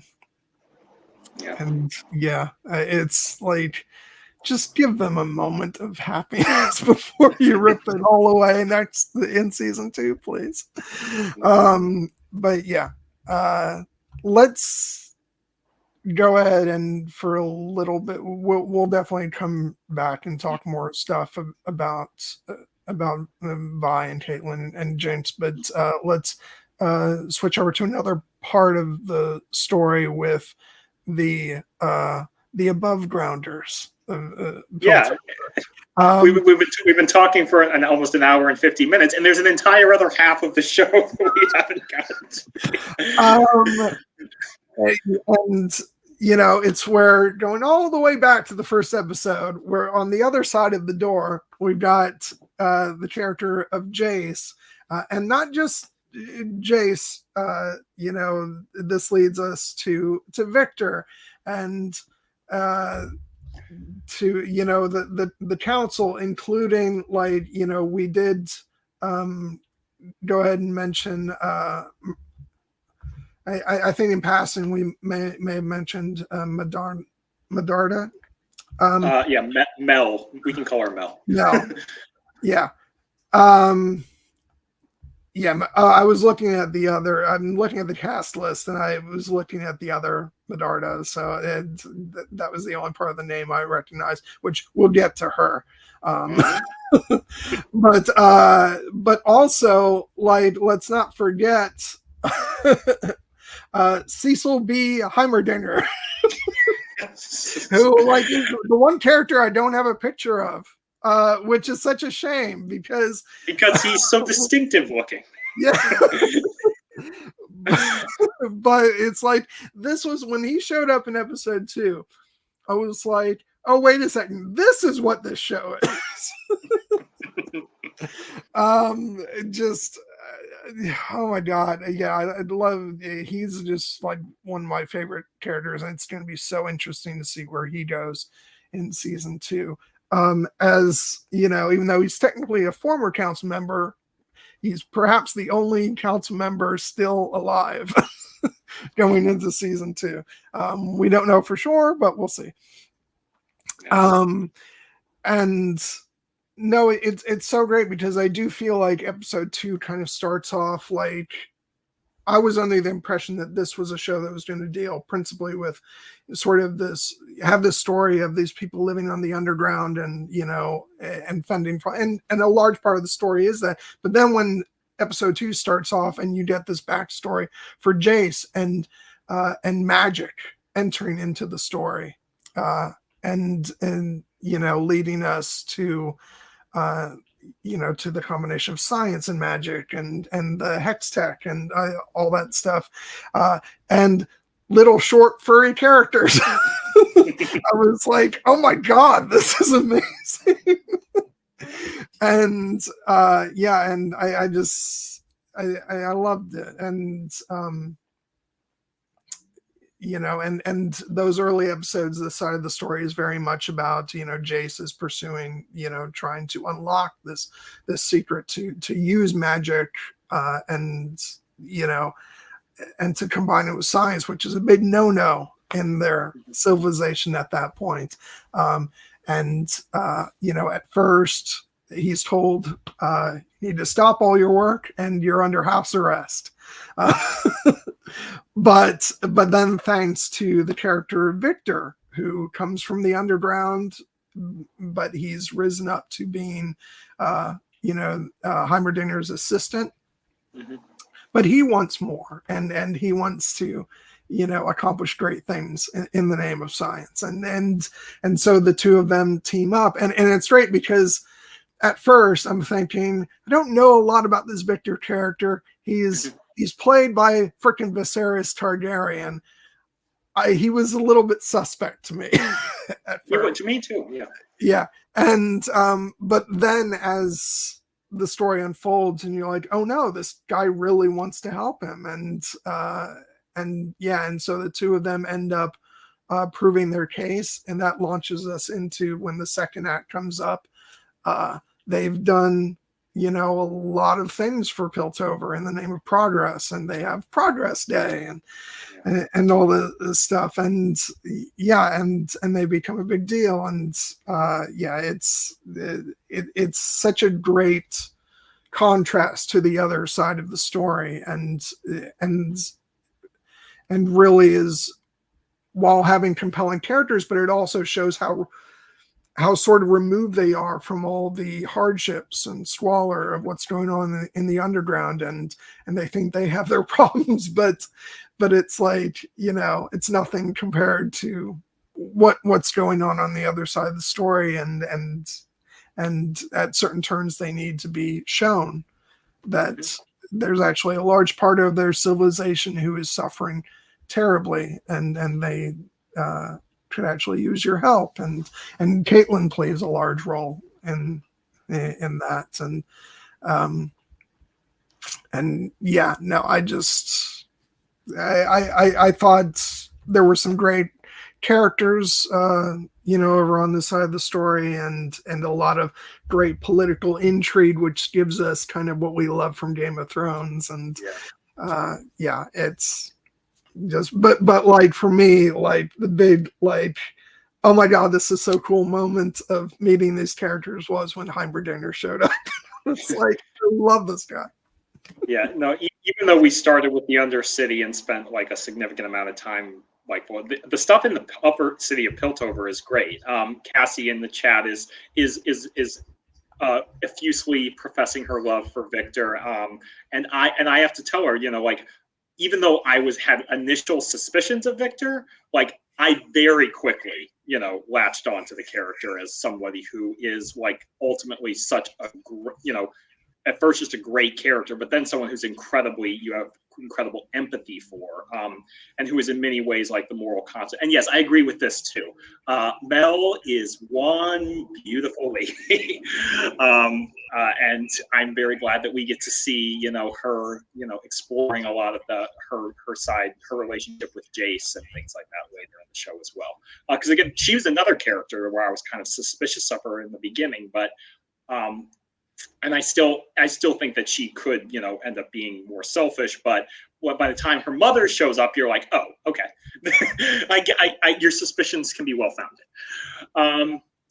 I think that, but in particular, the bond between Jace and Victor really is the heart in many ways of these early episodes, especially, and then throughout the season as well, because when they first meet, Jace has just suffered the break-in from Vi and Powder and everybody, who had taken things from his apartment without really understanding what they were, and in doing so exposed his illegal activities of combining science and magic.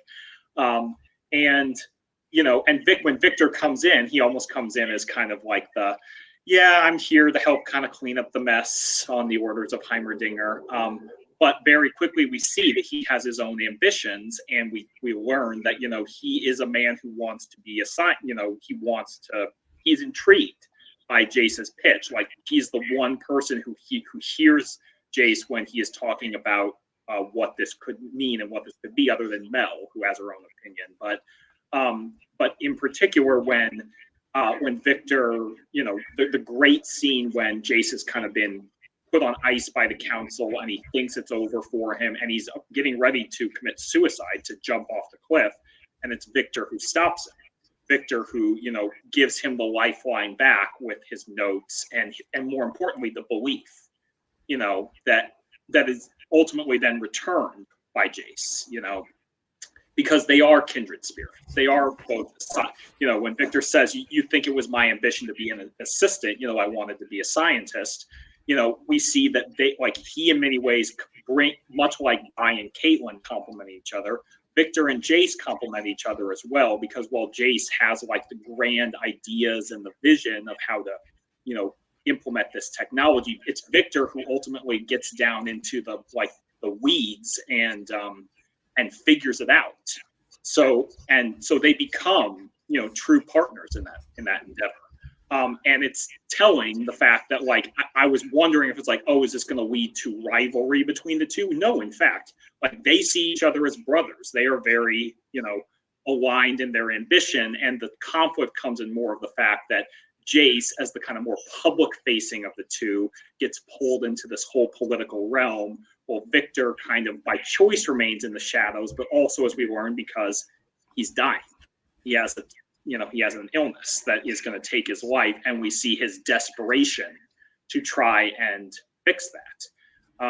And I thought that was much more ingenious than having the two of them get into a pissing out match over who truly owns Hex Tech. So that was one of the cases where their bond is just one of the most beautiful and emotional things. And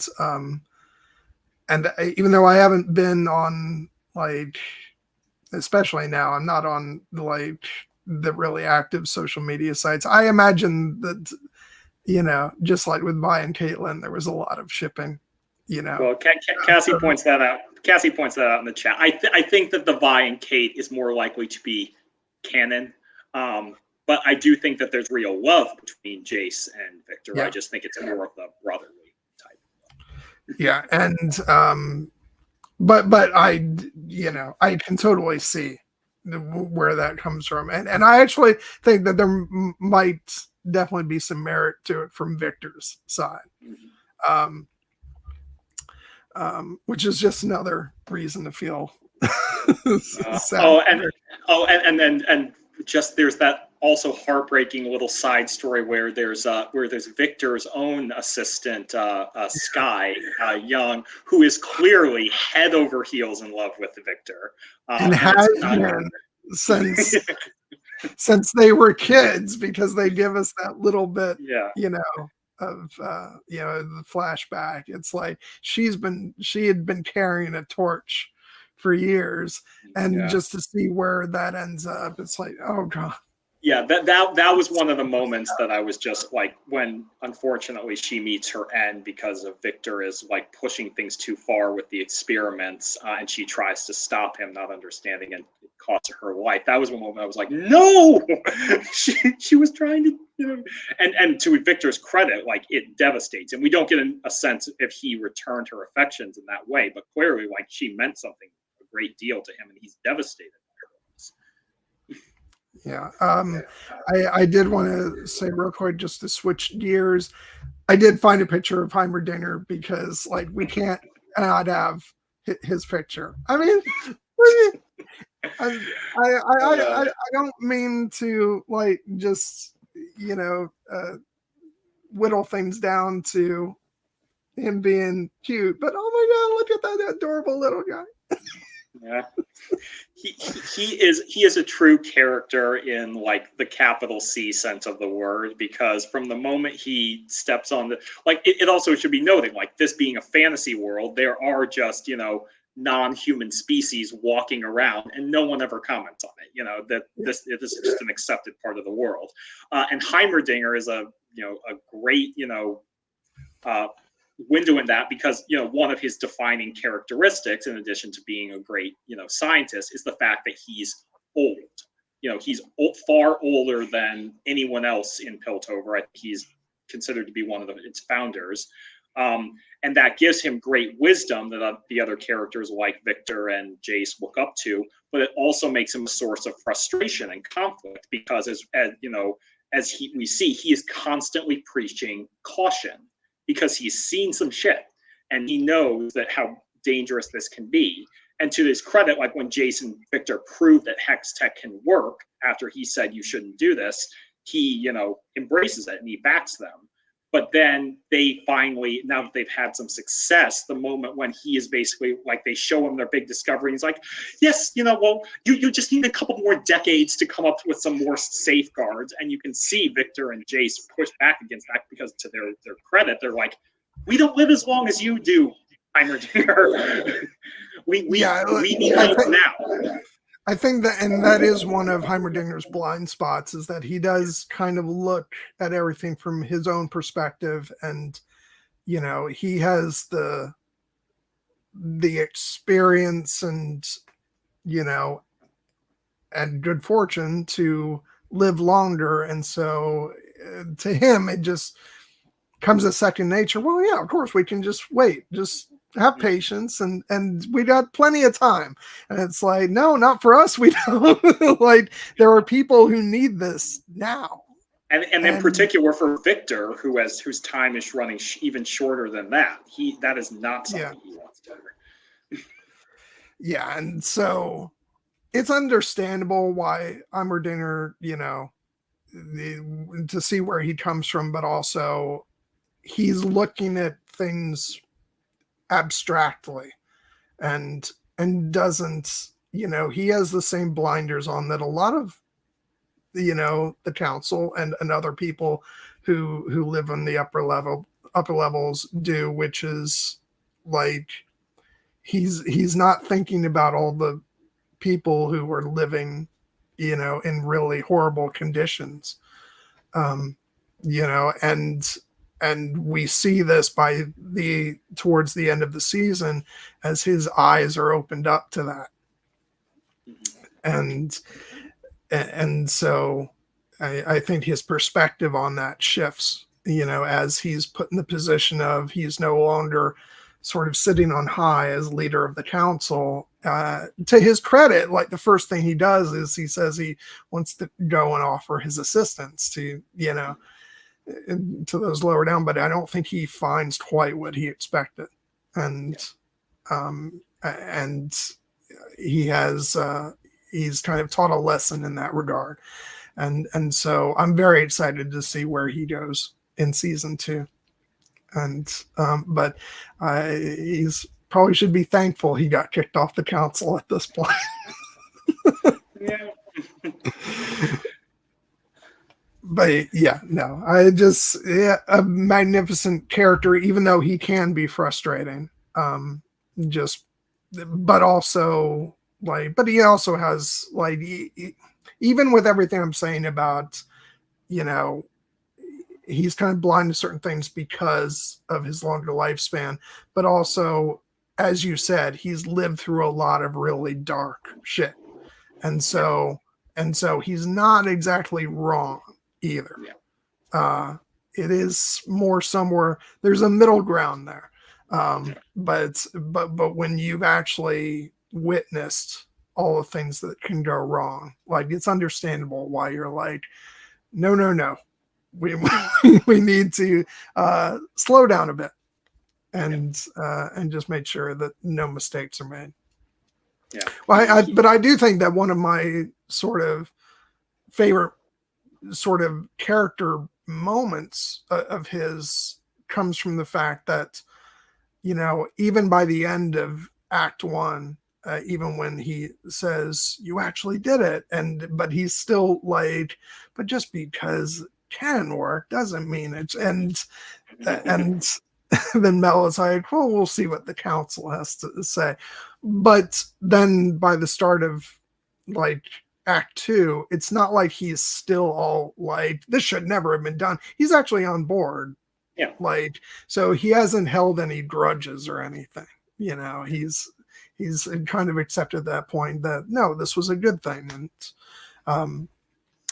so I don't feel like he's ultra stubborn in that regard. I think he's just, as we said, he's witnessed a lot, and he has good reason to be cautious. Yeah, he wants to make sure Hextech is IRB approved. So, and like I said, he ultimately is a character who becomes a source of emotional pathos in many ways, because one of the great, sad and heartbreaking moments of the later half of the season is when Jace has now been pulled into this realm of political, machinations with the council, who, aside from him and Heimerdinger and Mel, the rest of the council kind of seems to be a selfish, upstart, not the greatest people, including Caitlyn's mother, and definitely a reminder of our own real world politics. Yeah, it's an oligarchy. It's an oligarchical system of government. But in particular, where, as Jace kind of takes on more and more of the responsibility as the father of Hextech, one of the things that ends up happening is he basically, when Heimerdinger keeps preaching caution,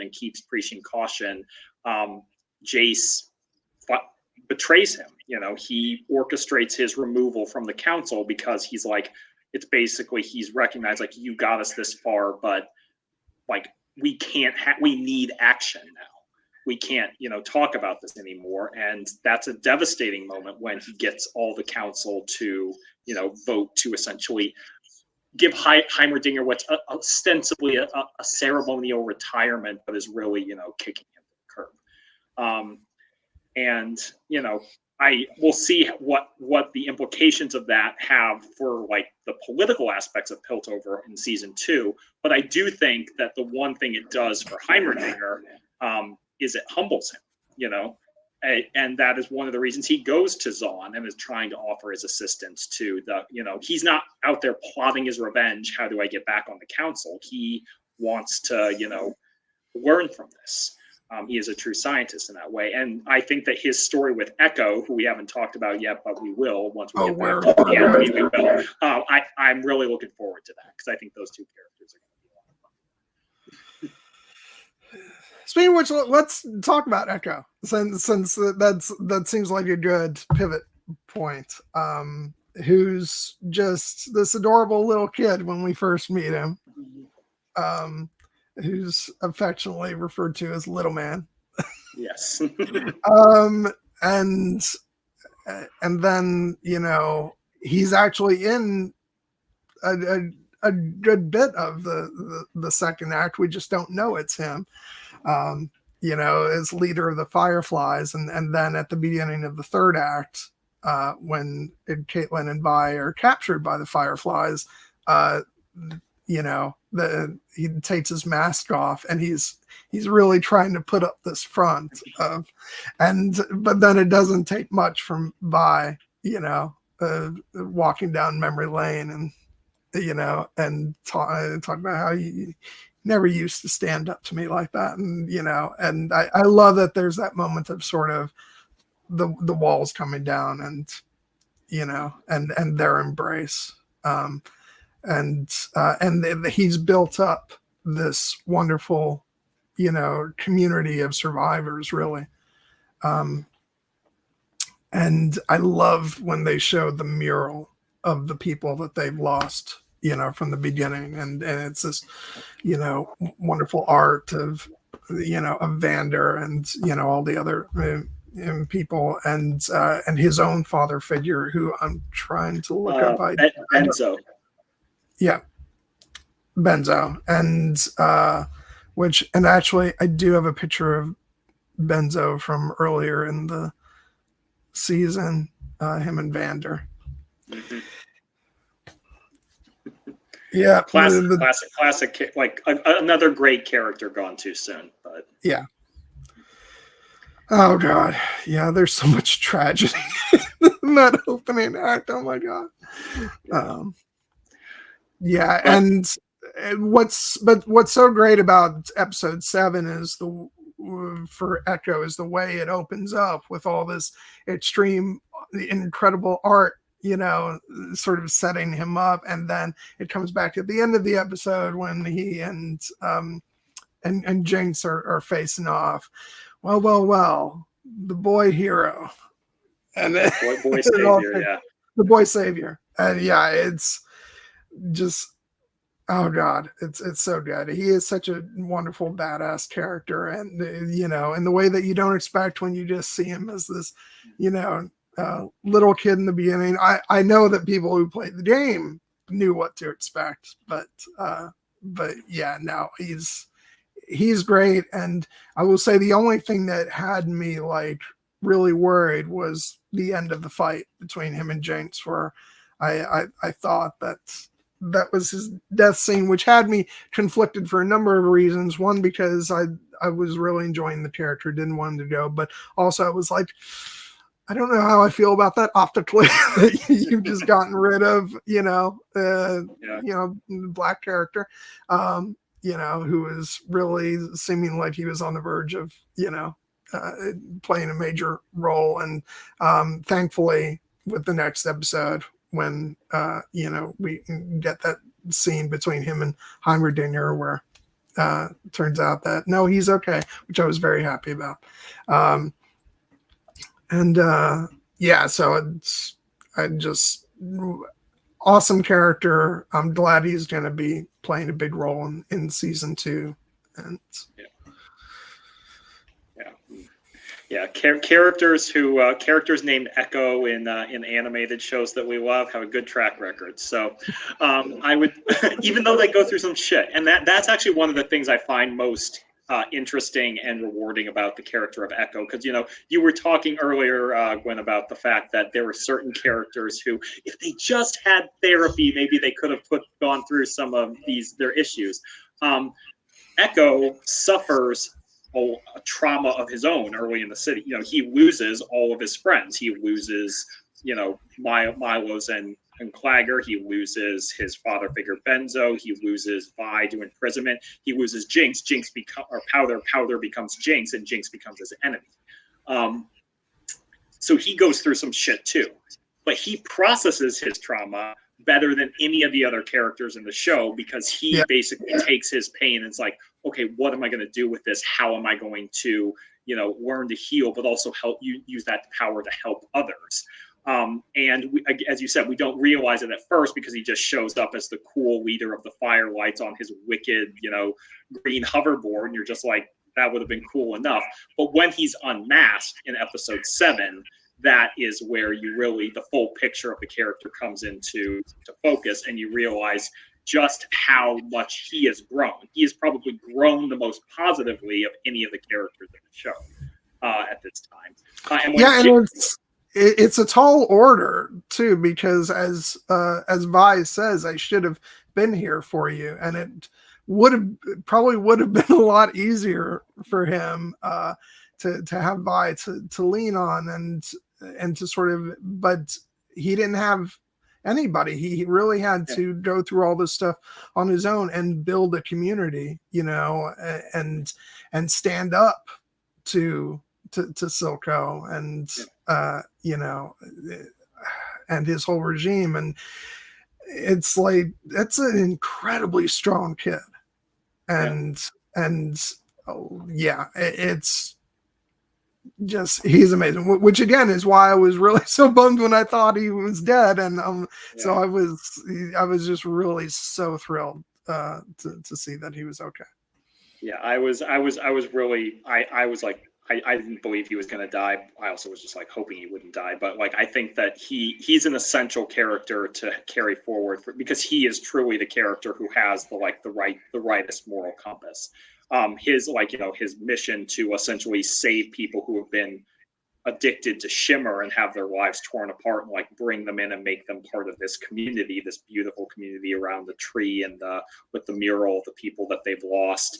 And he shows like real empathy to Vi when Powder's picture is on that wall and he's kept it up there, even though he knows Powder is Jinx and Jinx is become a dangerous, almost psychopathic agent who has killed probably many of his friends, but he still recognizes that that's what she was. But he also knows that that's not his mission to save her. His mission is to stop her. And that's what makes the scene on the bridge in episode 7 so great, because in particular, I'll just note for one thing, all these characters in League of Legends, apparently they have these cool names, like Vi is the Piltover Enforcer and Jinx is the Loose Cannon. Echo has the coolest name of all. When I looked up his name, it says Echo, the boy who shattered time. And when I saw that, and I was like, I wasn't sure how that was going to come into play. But then when I saw that sequence where he is like using the clock, like ticking back and forth, and basically using it to like pre-visualize the fight between him and Jinx and anticipate what she's going to do, and then she does those moves, and he's able to outmaneuver her and beat her. Like, we have seen Jinx, the terrifying force of nature, who everyone's afraid of. Echo straight up beats her in the fight, and could have killed her if he didn't have that moment of empathy at the end that allows her to.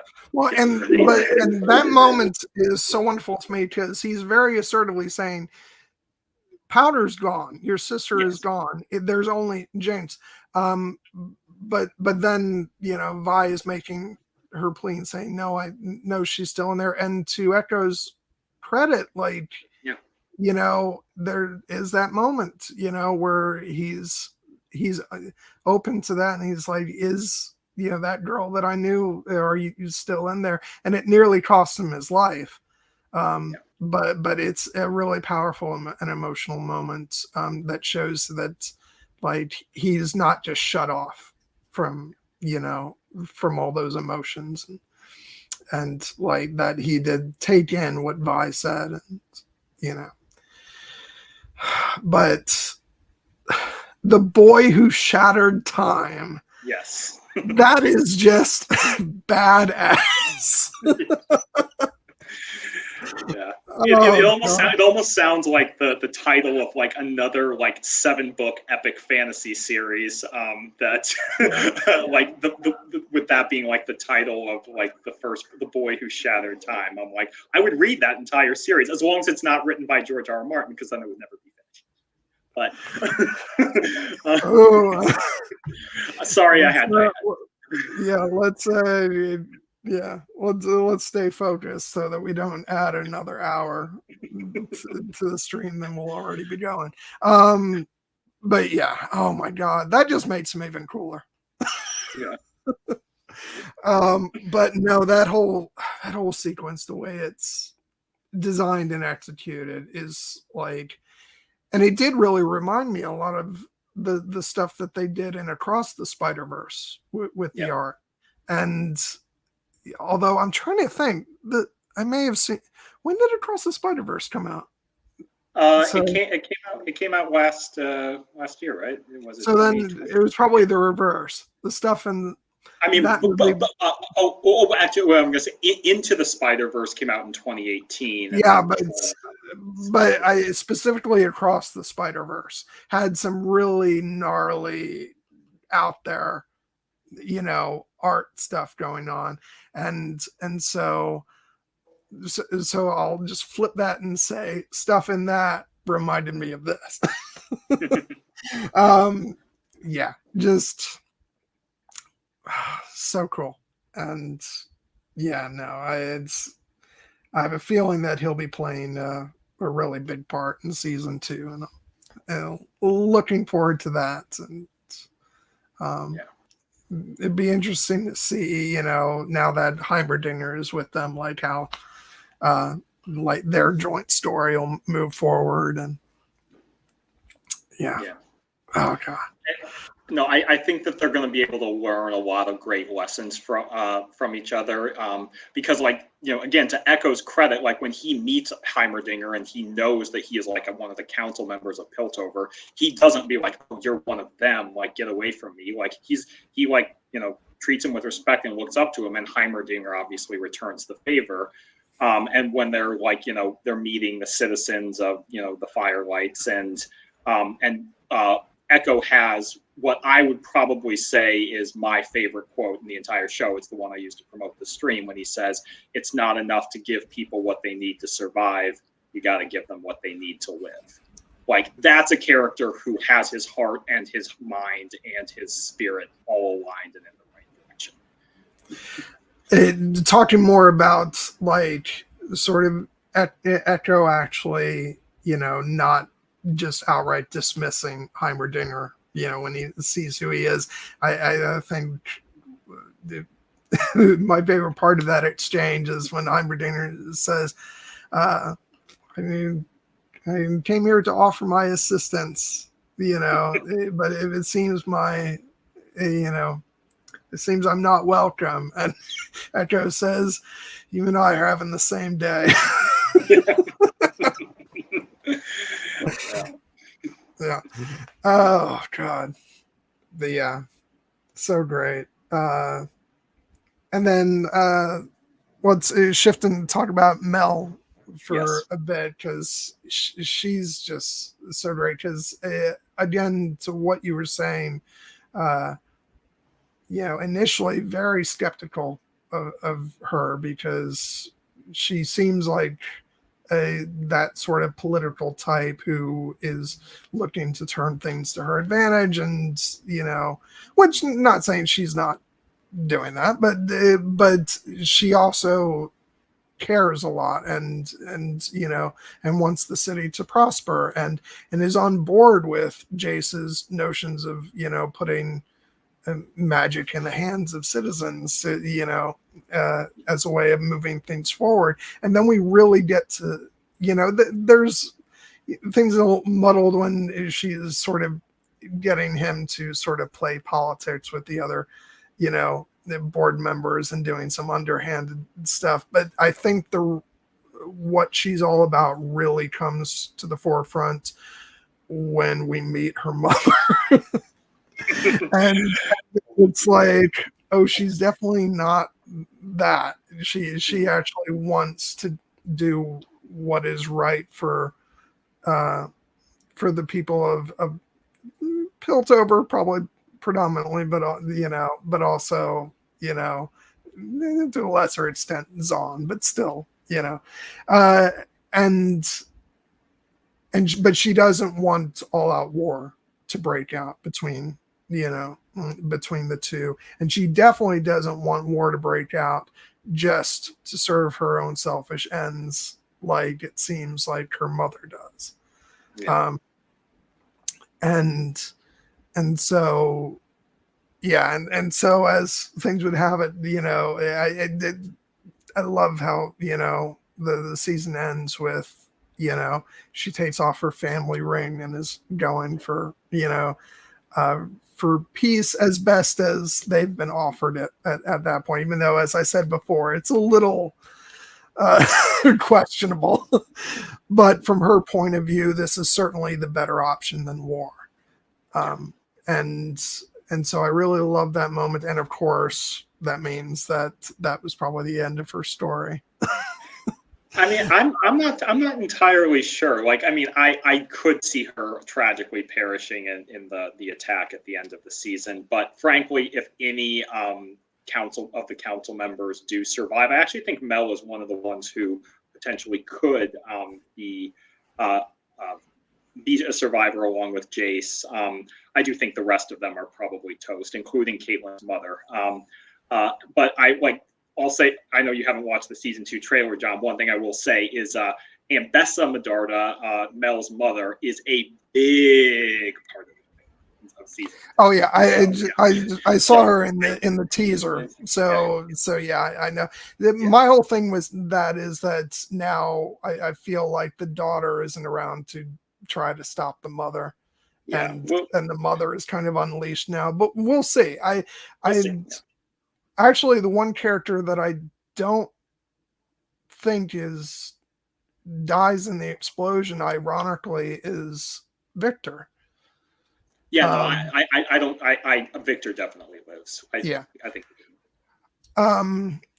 So, and because I think, and part of the reason why I have that position is because I've heard things about his character as relates to the game, and I don't think we've seen his final form yet. So, but yeah, I don't know. It's going to be a high death count, but we'll see who makes it out of there.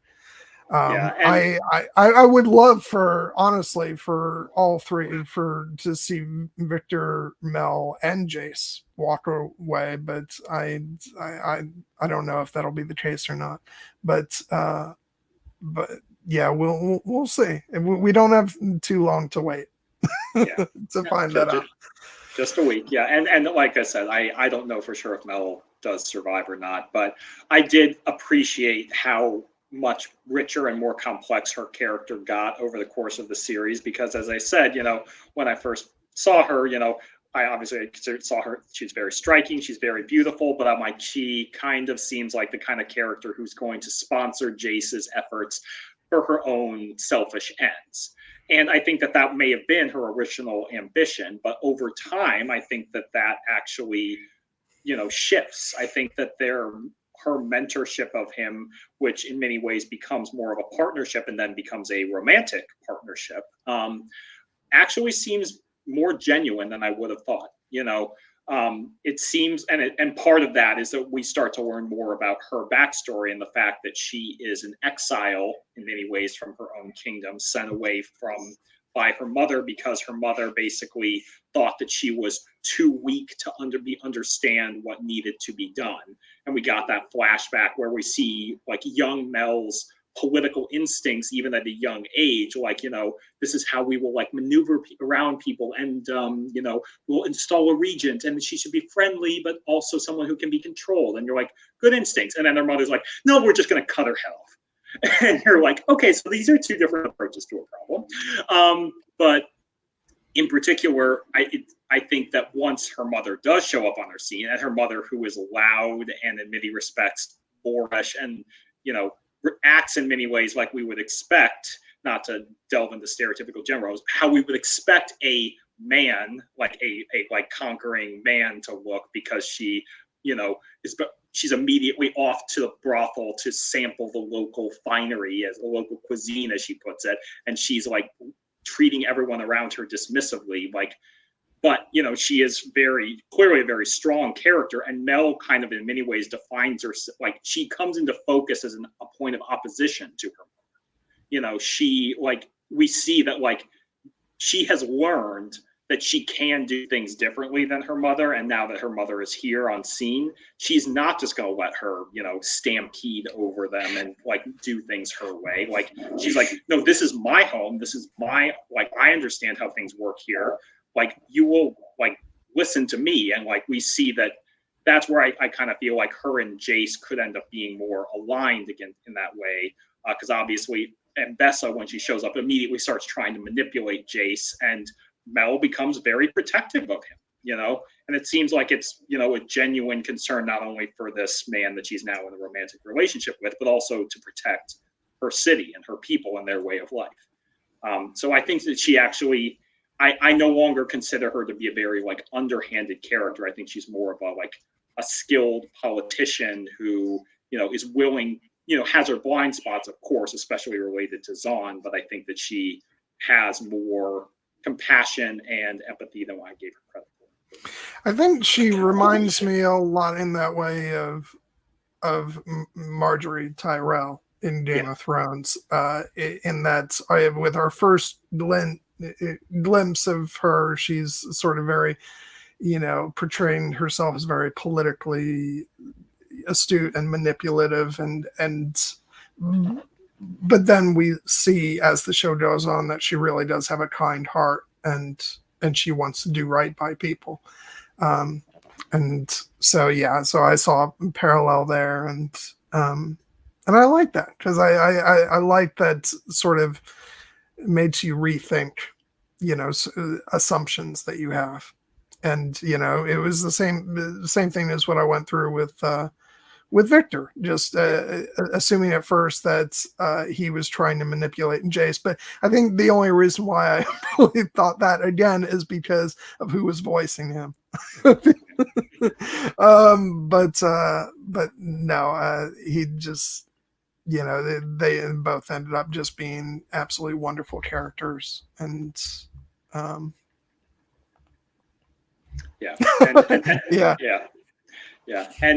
shout out to Tox Alongundoye, who voices Mel. I think that she does a wonderful job as a character. Yeah, and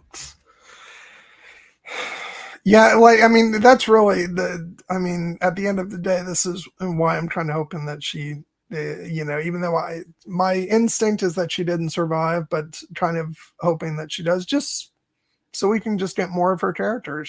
Because she's great.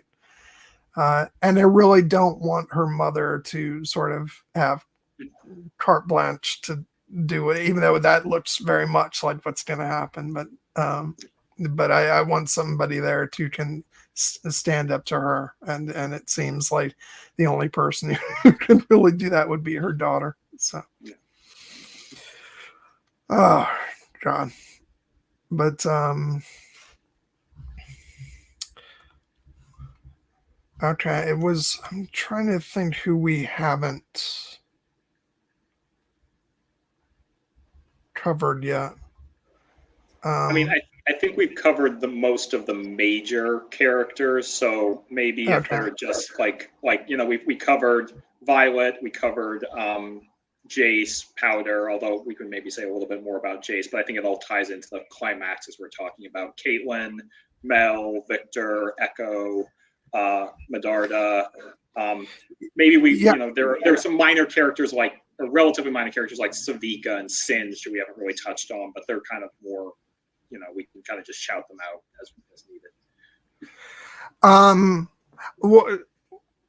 Somebody I want to mention who is a very small character, but it just broke my heart, was when Vi and Caitlyn go into the very, very underground because Vi is injured.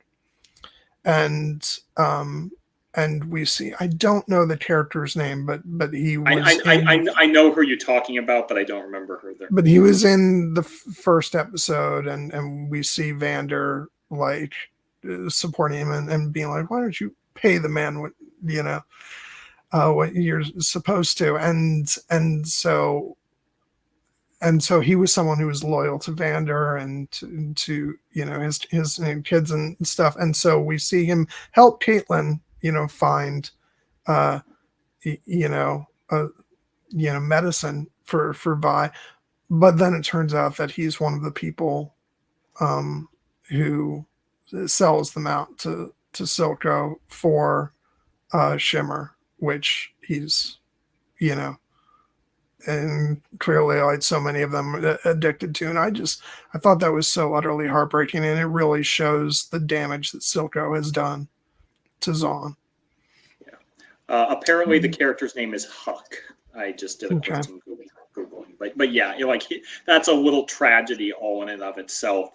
Seeing how far he falls, and then gets a moment of redemption, and then betrays, and betrays Vi and Caitlyn again just for shimmer, nothing else, because unfortunately that's the way addiction can work. It's not a straight line to recovery. And for him, he did something good, but then this is what he went back to ultimately. It's one of those things that, like, that's a moment where we realize that, like, yes, what Silco has done to the Undercity is in many respects evil and selfish. This is the human face of that. And then just speaking of other smaller moments, and going to mention Savika, the moment where it's like, oh, is she going to betray Silco? And then she slices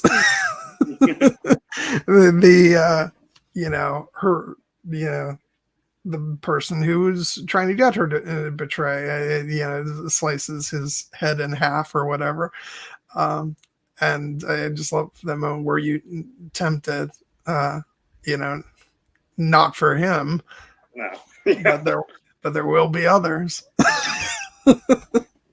Yeah, I was actually surprised at how big of a character Savika became over the course of the show, because obviously she first shows up as one of the bar patrons who is expressing her discontent with Vander and his unwillingness to fight for the Undercity. And then she goes to Silco and she works for him, and she becomes in many respects his left-handed lieutenant with power gauntlet there.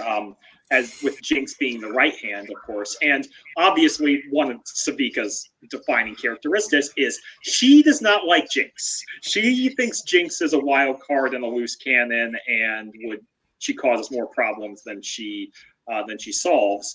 But in many respects, by the end, I do think that she could end up being, now that Silco is gone, their dynamic could be changed, because there is a moment in the trailer where it seems like Savika might reevaluate her relationship with Jinx now that they're kind of operating a bit more freely.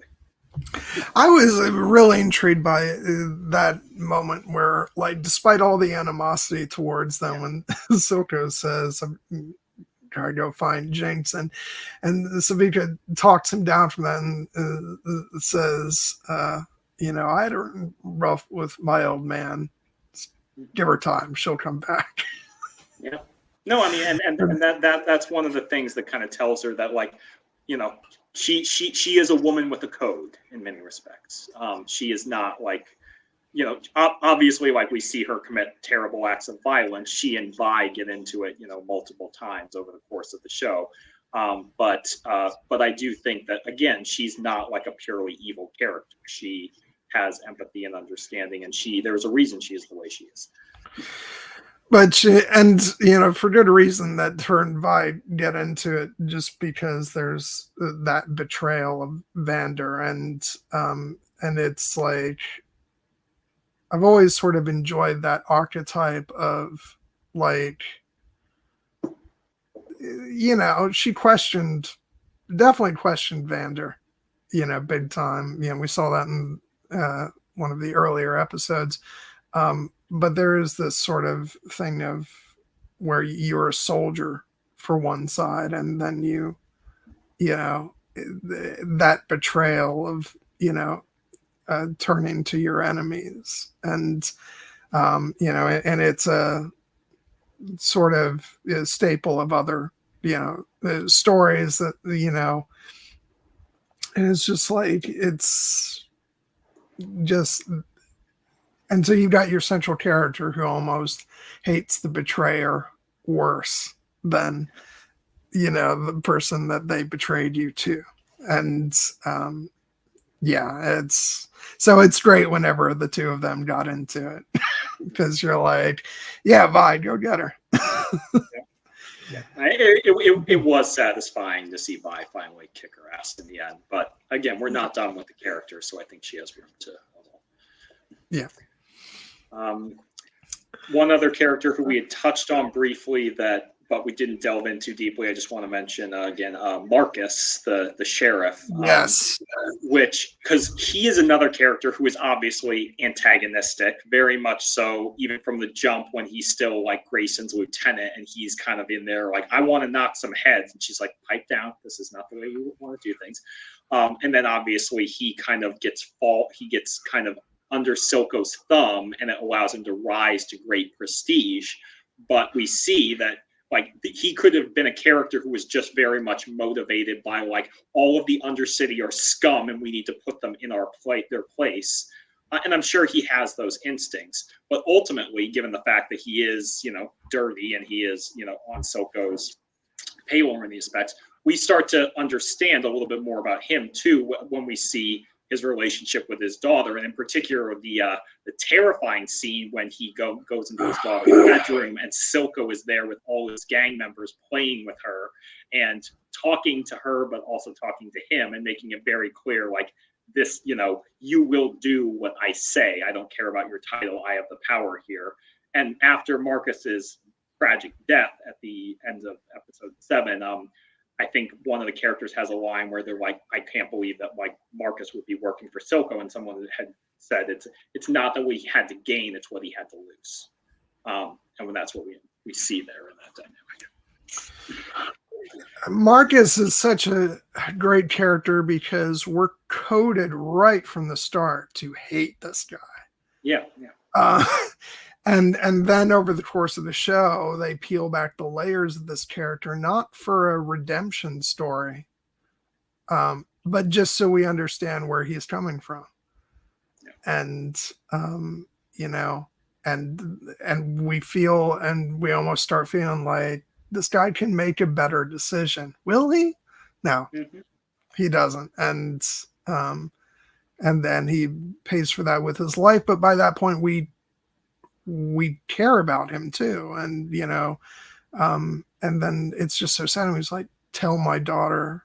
And then he doesn't get to finish that thought. And it's just really, great storytelling and to make a compelling character, out of even someone who like, we're coded just to not like.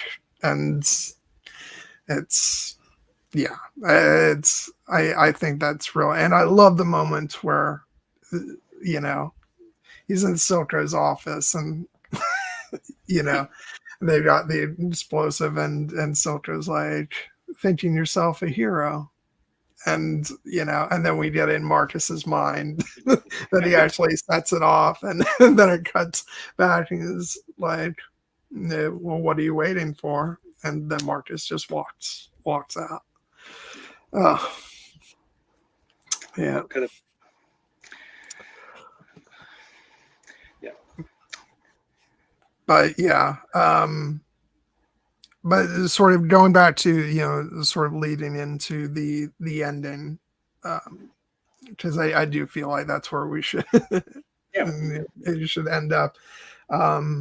Again, like just from the horror of like the end of episode 8, where Caitlin is surprised by James in the bathroom. I was like, oh my God, no. And then just sort of the slow build throughout episode 9 of James collecting all the dinner guests. And so just to have this battle for James's soul between Vi and Silco, at the table with Caitlin caught in the middle, and like Caitlin's a badass in that scene. She gets loose and like really tries to control the situation. Unfortunately, she's in the middle of a family squabble that so, but yeah, just it's just gut-wrenching, just the back and forth between Silco and Vi, and the stuff Silco is saying, that you'll be on the road one day and she'll abandon you in when she realizes that you're not the same girl, and just Vi trying to, they just hanging on to Powder and trying to, walk her back, and then, when Jinx finally has enough and she just lets loose with her firepower, and then ends up killing Silco, and just, like I say, I know it's messed up and it's it's creepy and all that stuff, but just those final moments between them, just I never would have given you to them, and it says you're perfect, and just the tears from James, and like, even despite it all, and she knows that he was manipulating her all along, but they still had this, yes, disturbing, but still this father-daughter bond, that you can hate your parent, but they're still your parent, at the end of the day, and it's just so emotional and gut-wrenching. And then when she sits down in the Jinx chair, oh my God. No. That is just a great, bit of like letting the visuals tell the storytelling, because, obviously they set that up with the dueling Powder and Jinx chairs. That is really the table stakes, pun intended, of this entire confrontation, is what will this woman, who will she choose to be? Is she Powder? Is she Jinx? Obviously the true answer is that she is both, but, unfortunately the paths have diverged to the point that she can't necessarily be either one of them unless she makes this choice. The young girl who was the sister that Vi protected, she is gone in many respects. That there's that creepy line kind of earlier in the season where they're where Vi is calling her Powder, and she's like, Powder's gone, she fell down a well, and in many respects it's Jinx now.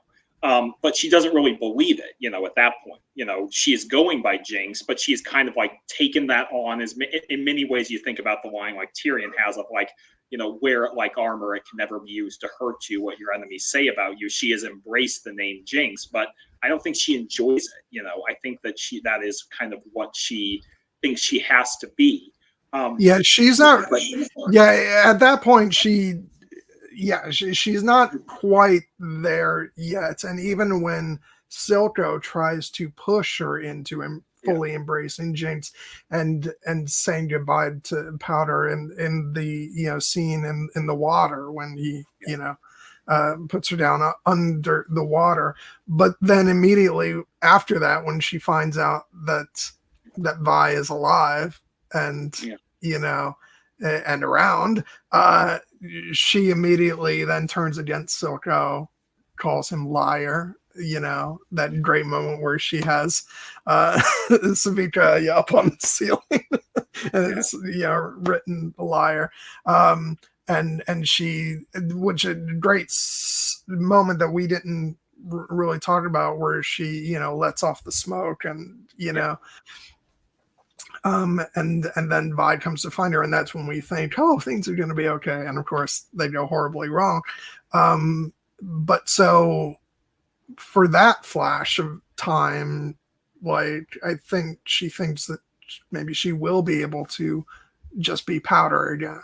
And if she can reunite with her sister, she'll be able to find that part of herself again. But then, of course, by the end of the season, not just with the sort of trauma that she's gone through with feeling like she's actually being deserted by Vi again and all the Caitlyn stuff, but also the fact that then she gets, sort of quote unquote saved by the use of the shimmer, which then further, messes her up. And so throughout all that, by the time she reaches that moment, now she's ready to fully destroy Powder and become Yeah. Jinx. And I think that is actually like the critical emotional dynamic to understanding this scene, because when we think back to the very one of the early episodes where, Vi and Powder were, in the bedroom together, and Powder was showing her the explosive devices, and she's like, one day these will work. Oh, will they? And Vi has the line to Powder, very classic big sister to little sister line, what makes you different? Never forget, what makes you different makes you strong. Which is, great affirming advice. But then the tragedy is that because tragedy tears them apart, and then Jinx, Powder grows up, and she grows up in very terrible conditions, and she kind of becomes Jinx as this survival mechanism. And then when she reunites with Vi recognizes that she's different, but what does she want? She wants Jinx to go back to being Powder. She never fully embraces the fact that, obviously she doesn't want her sister to be a murderous psychopath. That's a fair ambition. But she also just doesn't want her to be Jinx. She wants her to be Powder. And Silco is obviously, trying to convince her to let Powder die and, embrace Jinx. And in that moment when, they're both shouting back and forth, and Jinx is kind of having one of her psychotic breaks, and then Silco tries to force the issue by grabbing the gun to try and shoot Vi, and Jinx, almost on pure instinct, turns and guns him down. That was a moment of pure impulse.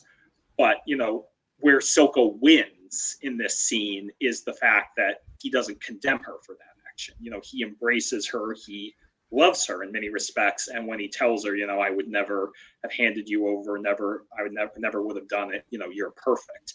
That is something that Powder and Jinx had never heard. Even Vi never told her that she was perfect.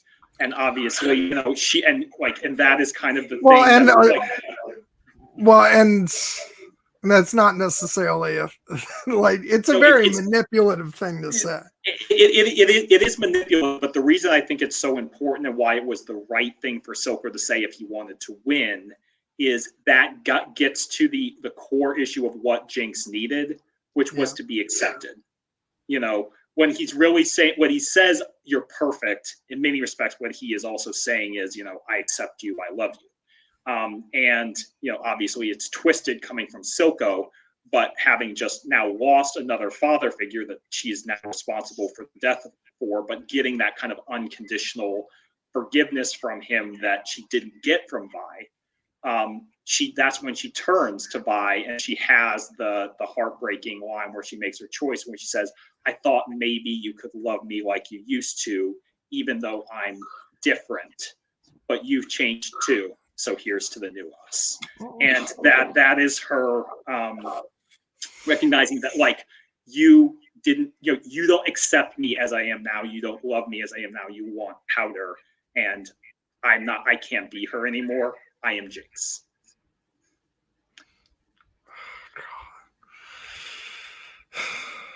Oh man. Yeah. Just tears me apart. Oh God. And then that just slow dramatic build into her, walking up to the top, and and just firing off the, with the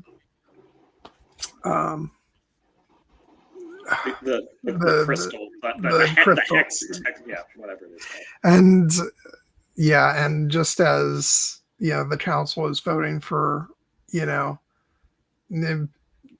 for Zon to become an independent nation under Silco, and for peace, which I mentioned a couple times that is it's so messed up, because it's okay, war is not a good thing, but in this moment they're voting for peace and Silco to be left in charge of Zon, which as we've discussed, Silco is incredibly selfish and has let all these horrible things happen to Zon, and has been the perpetrator of most of it, and and has spread shimmer throughout the Undercity, and just destroyed so much, of what's down there and the people, and so this is not some, like, from their point of view, it's a better alternative than war, but it's still, at the end of the day, it does feel like it's them saying, well, by making them an independent nation, it won't be our problem anymore. Yeah, and I agree with that, like on a macro level, but I also think on a micro personal level, the Jace in his own way is coming. He comes to recognize what Vander says earlier in the season when he says nobody wins in a war, and a moment we haven't touched on is the moment when Jace and Vi team up to go destroy one of Silco's shimmer factories, and Jace is on the front lines. He's fighting, and they win. But what happens? He inadvertently kills a young boy, and it is his fault, entirely his fault. And that is such a horrific moment, because, like, as a viewer, you're on such a high from seeing, and from what I don't know the game, but I watched this and I was like, okay, these are these two characters, like, decked out with their weapons and stuff. This has to be like a give this moment to the game fans. You're really seeing these two characters as they probably are in the game. I don't know for sure, but I would assume that's the case. And it's such a badass, like, let's take them down, scene, and then all of a sudden it's the death of a young boy, and the scene just all of a sudden on a dime just turns tragic and horrible. And so on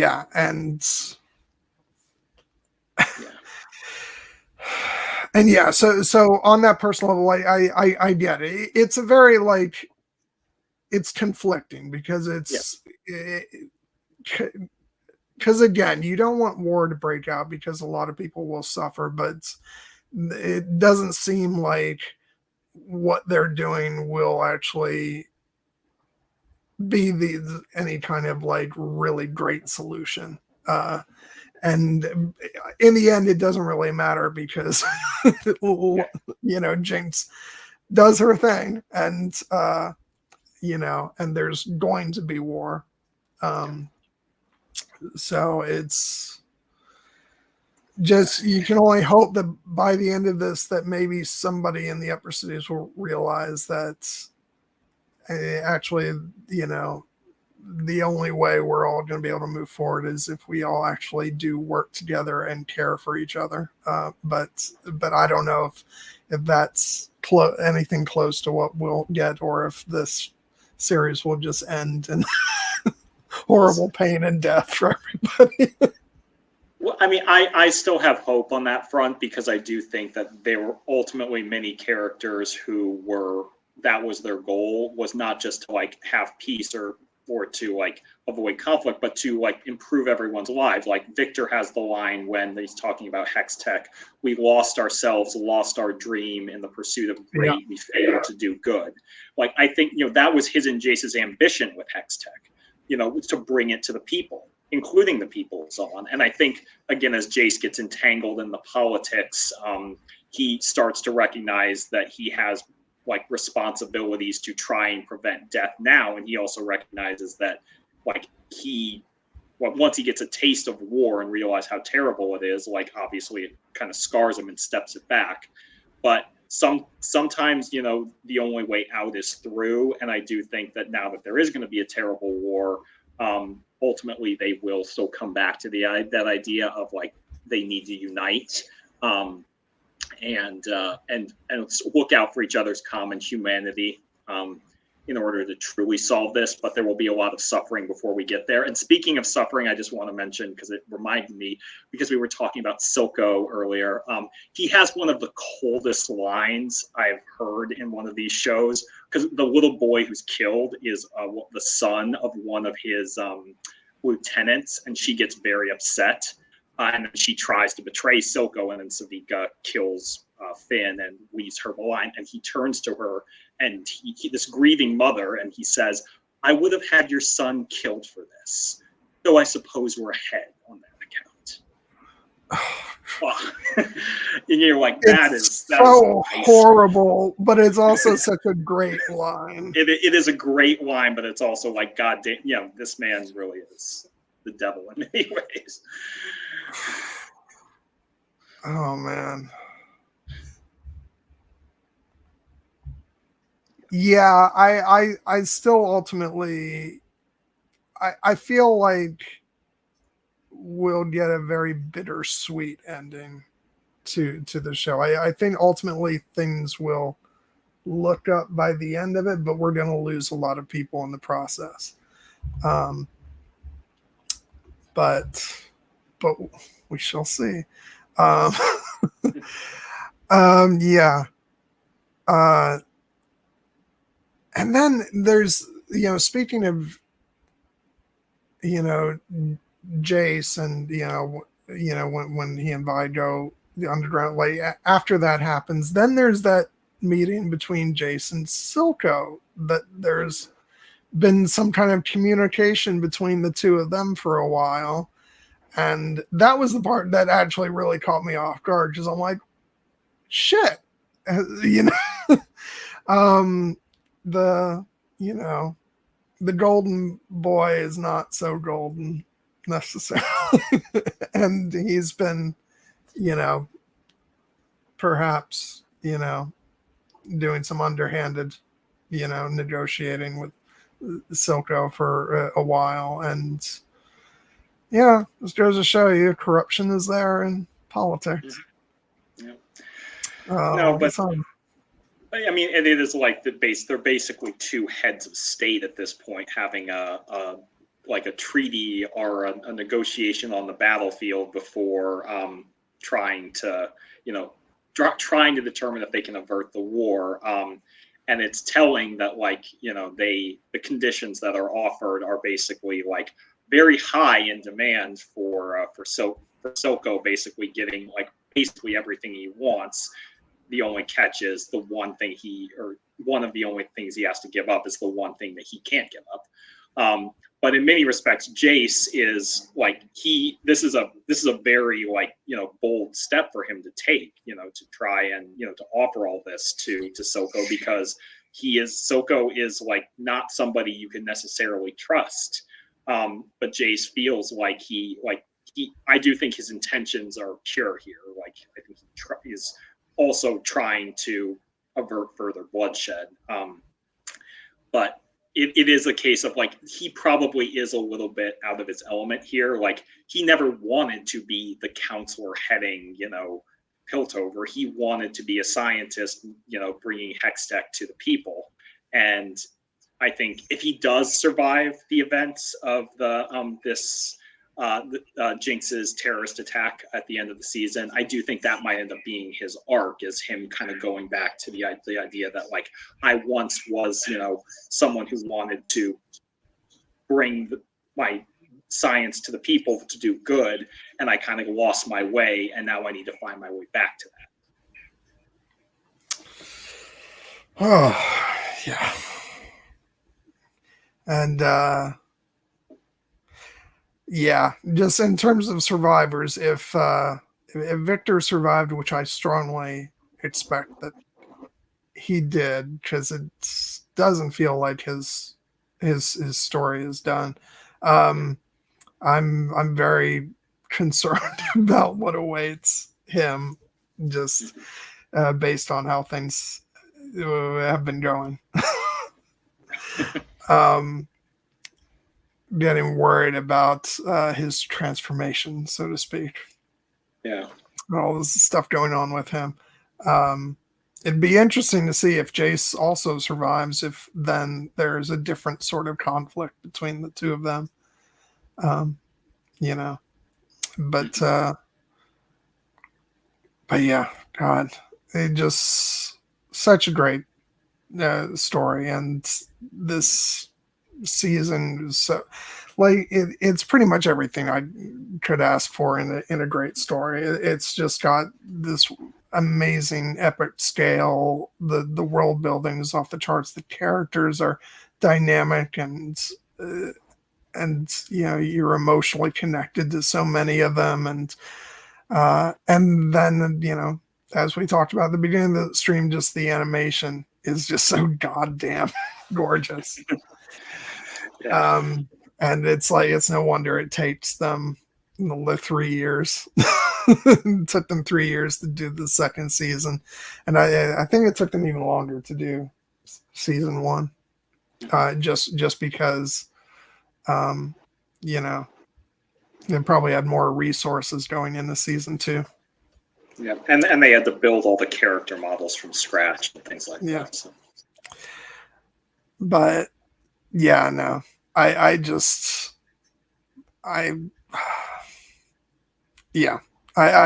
be repeating myself, but this show just surprised me so much in terms of the audacity of the storytelling, and I just, ever since I saw it, I've been like, I've been doing what Steph did to me. I've been equally telling other people, no, you have to watch this show. It's amazing. And so, yeah. And I had a lot of great conversations at the last Ice and Fire Con with a lot of people.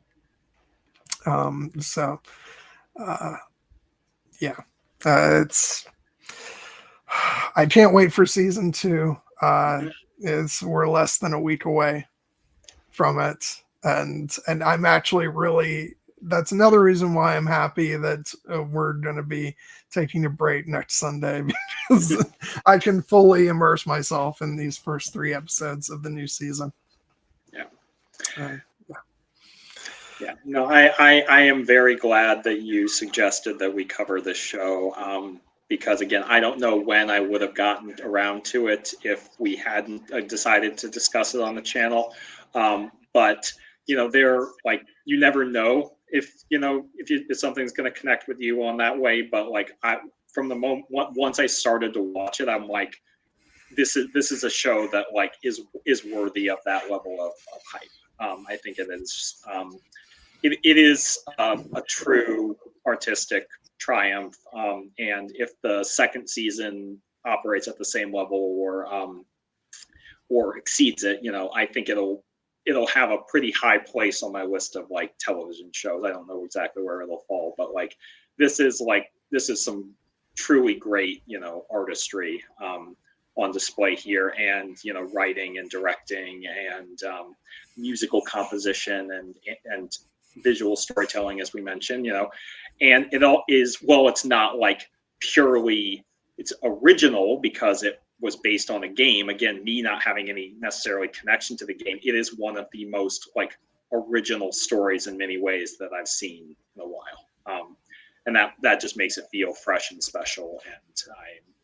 And I'm very much looking forward to season 2. As I said, that trailer got me super hyped, and I'm also glad that Netflix will be splitting it off into 3 and 3 as they did with the first season, so we can savor it a little bit more rather than them dropping all 9 episodes at once. Yeah, they did the same thing for season 1. So it's I'm really happy about that. I didn't get to have that experience with season 1 because I think I saw it about a year or so after it came out, but I'm really excited to have that. I say that, but then I'm going to be frustrated when I get through the first 3 episodes and be like, damn it, I have to wait another week. But no, it's I'm really looking forward to it, and it's going to be sad when it's over, but it is good that they'll continue on to do other stories as well. But there is something truly special about this story that I'm just, I've loved it so much, and yeah, I'm just preparing myself for all the the trauma that's sure to follow. But now that we're at the end of our discussion, what would you say you're looking forward to with season 2? Most what I'm looking forward to is seeing essentially the ballad of Jinx in many respects is what I'm saying. Like, can she be saved? I have the feeling like, again, someone who loves, Star Wars so dearly, like, my philosophy is always that, like, a character is never beyond redemption, in the sense, not in the sense that, like, all their cosmic scales balance out, but that it is never too late for them to make a better choice. And in the Star Wars universe, I believe that is the case for everyone except Emperor Palpatine, but because he would never make a better choice. But I think that because this is a different show and may have a different ethos, I could see the story of Jinx being a true tragedy. But I do ultimately think that if this story started with the two sisters, and one way or another, it will end with them. And whether or not that's by recognizing that, no, in order to serve the greater good, I basically need to put this demon who was once my sister out of her misery. That would be a very tragic ending. Or if it's Jinx fully embraced and returned to the light side, and living happily as Vi and Caitlin raised their 6 children. That's another option. I think it'll be somewhere in the middle, where Jinx will make a better choice, but that she may end up paying a cost for that. Whether that's her life, or whether that's her, having to go into some form of exile or something along those lines, because it does seem like, again, referencing the season 2 trailer, that she is basically set up as this season's big bad.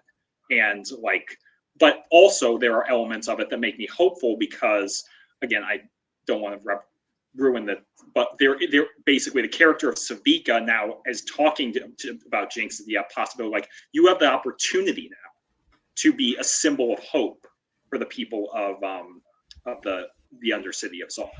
And maybe that's something that Jinx will embrace in her own way, now that she has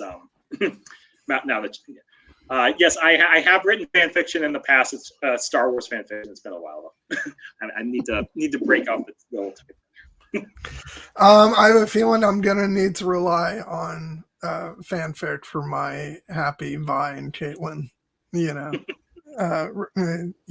riding off into the sunset together story. But yeah, no, I don't foresee things ending well in that regard on the actual show. But like I said, just give me a little glimmer of some happiness before you rip it away from me. That's all I'm saying. But there will always be fan fiction and fan art. So oh, so much fan art. Yeah.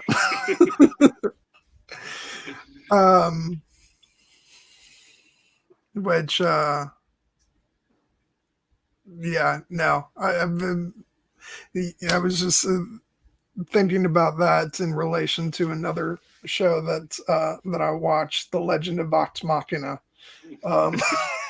which was funny because it's kind of the reverse, because so much fan art apparently was made for the original campaign that they did for Critical Role, and then some of that fan art has sort of been reflected in what they ended up doing for the actual TV show, which is hilarious and funny and wonderful.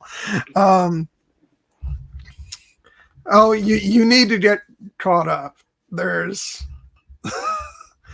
but season 3 had a lot of horrible heartbreak, but then also some repairing of of my heart as well. So it wasn't like, I felt like there was some healing by the end of the season, even though it still had a bittersweet ending to the season. But yeah, no, that's another show that we might tackle one day, because it really is.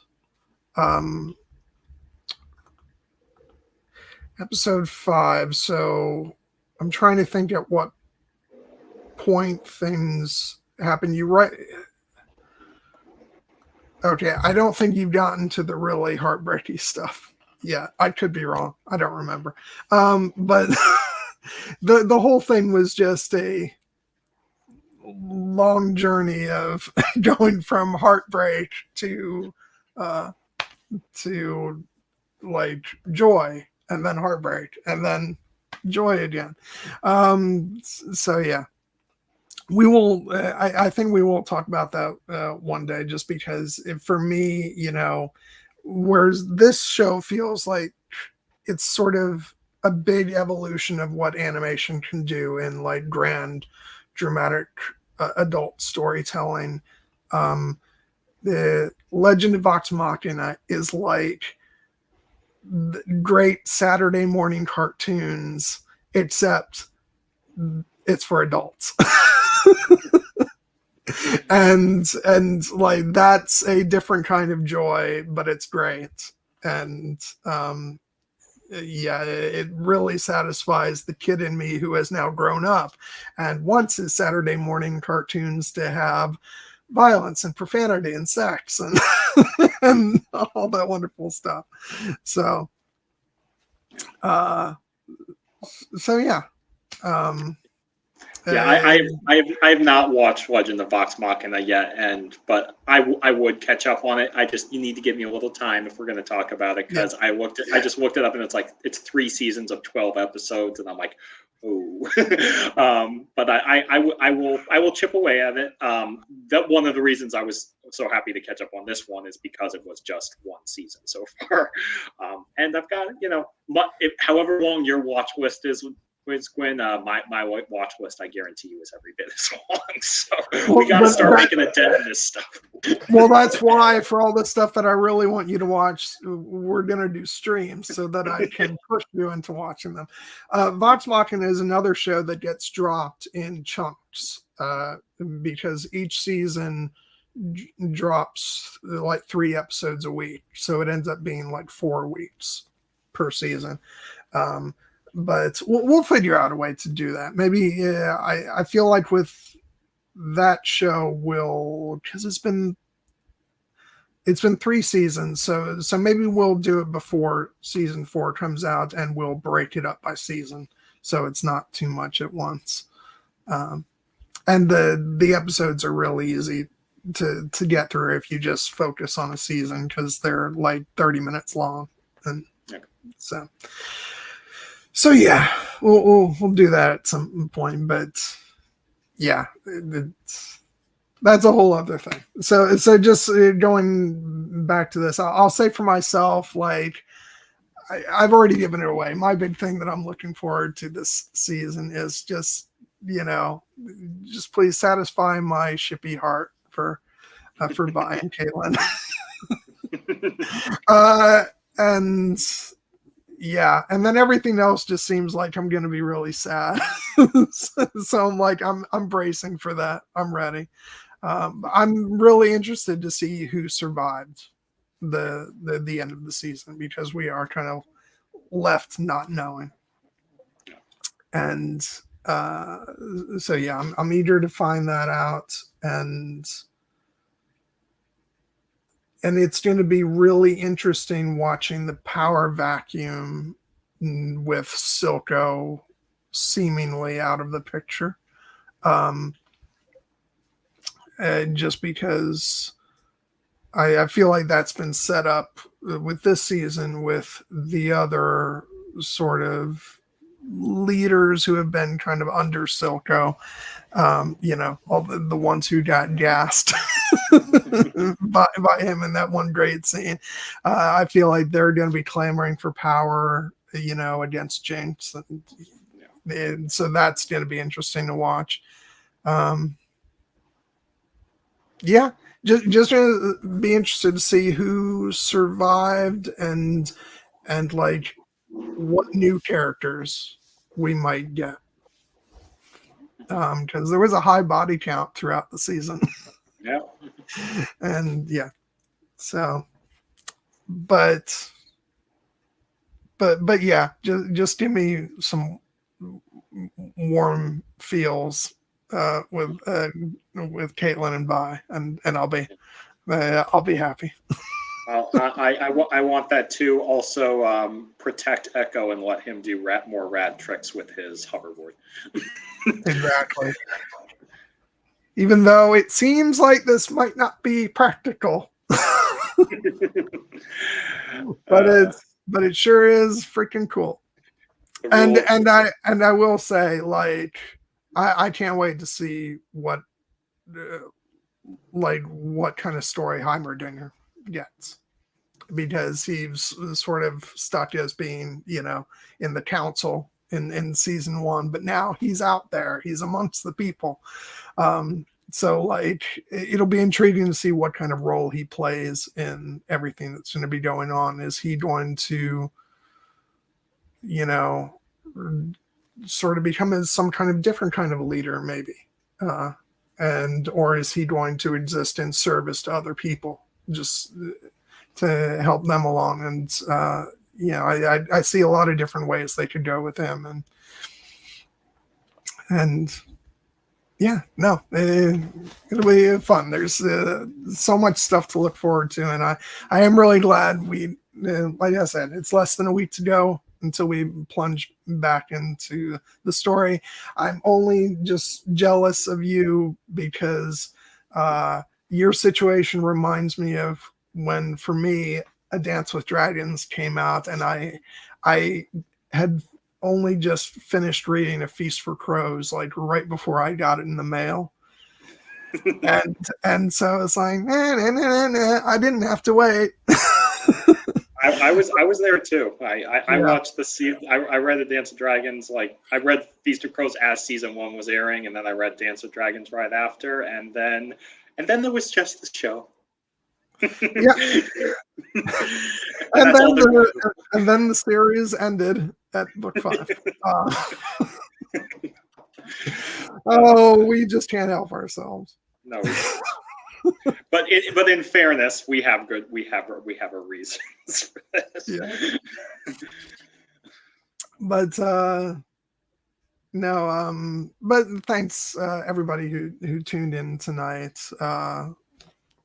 Thanks Cassie for chilling with us for a while.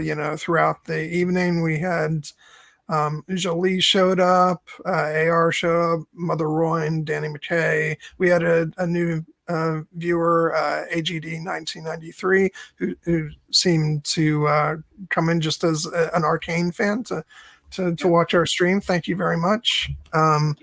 Which is a good time to mention, because I always forget to do this. And any new viewers who, if you enjoyed our conversation, just click the little, there should be an icon in the corner, just hit subscribe, and we talk a big variety of different stuff, and we don't, maybe we could be more successful if we picked one lane and stuck with it, but we just love talking about the stuff that we enjoy. So. Yeah, and which is the defining ethos of our channel. You will never find any red eye ranting here. Yeah. But yeah, that's about it. Thank you, Jared, for watching the series, and I'm so happy you enjoyed it. And it was my genuine pleasure. I'm a great recommendation. Good. And yeah, and so next week we're off. When we come back the week after that, we'll be talking about The Penguin. Which now I'm going to go watch 2 episodes back to back tonight, because I hadn't gotten to last week's episode yet, because I was a bit tied up rewatching this show. And so looking forward to that. And then, as described earlier, we got a lot of fun stuff coming up for the rest of the year. We've got the 10th anniversary of Interstellar. We have season 2 of Arcane. And Black Doves, the Netflix series with our queen Keira Knightley, and then Lord of the Rings: War of the Rohirrim will wrap up our year, and then we've talked about some 2025 ideas, but we will definitely be holding off on those until we get closer to the end of the year. lot of big ambitious projects and a lot of anniversaries of movies we love in 2025. So it's going to be an insane year for anniversaries. Anniversary. Not all anniversaries. I'm really comfortable with saying the number of years because time is passing. But yeah. Okay, so I guess that just about wraps things up. But I hope you guys had fun. I know I had loads of fun, and yeah. So we'll be back in a couple weeks. And until then, have a great evening, and we'll see you guys later. Bye. Take care, everybody.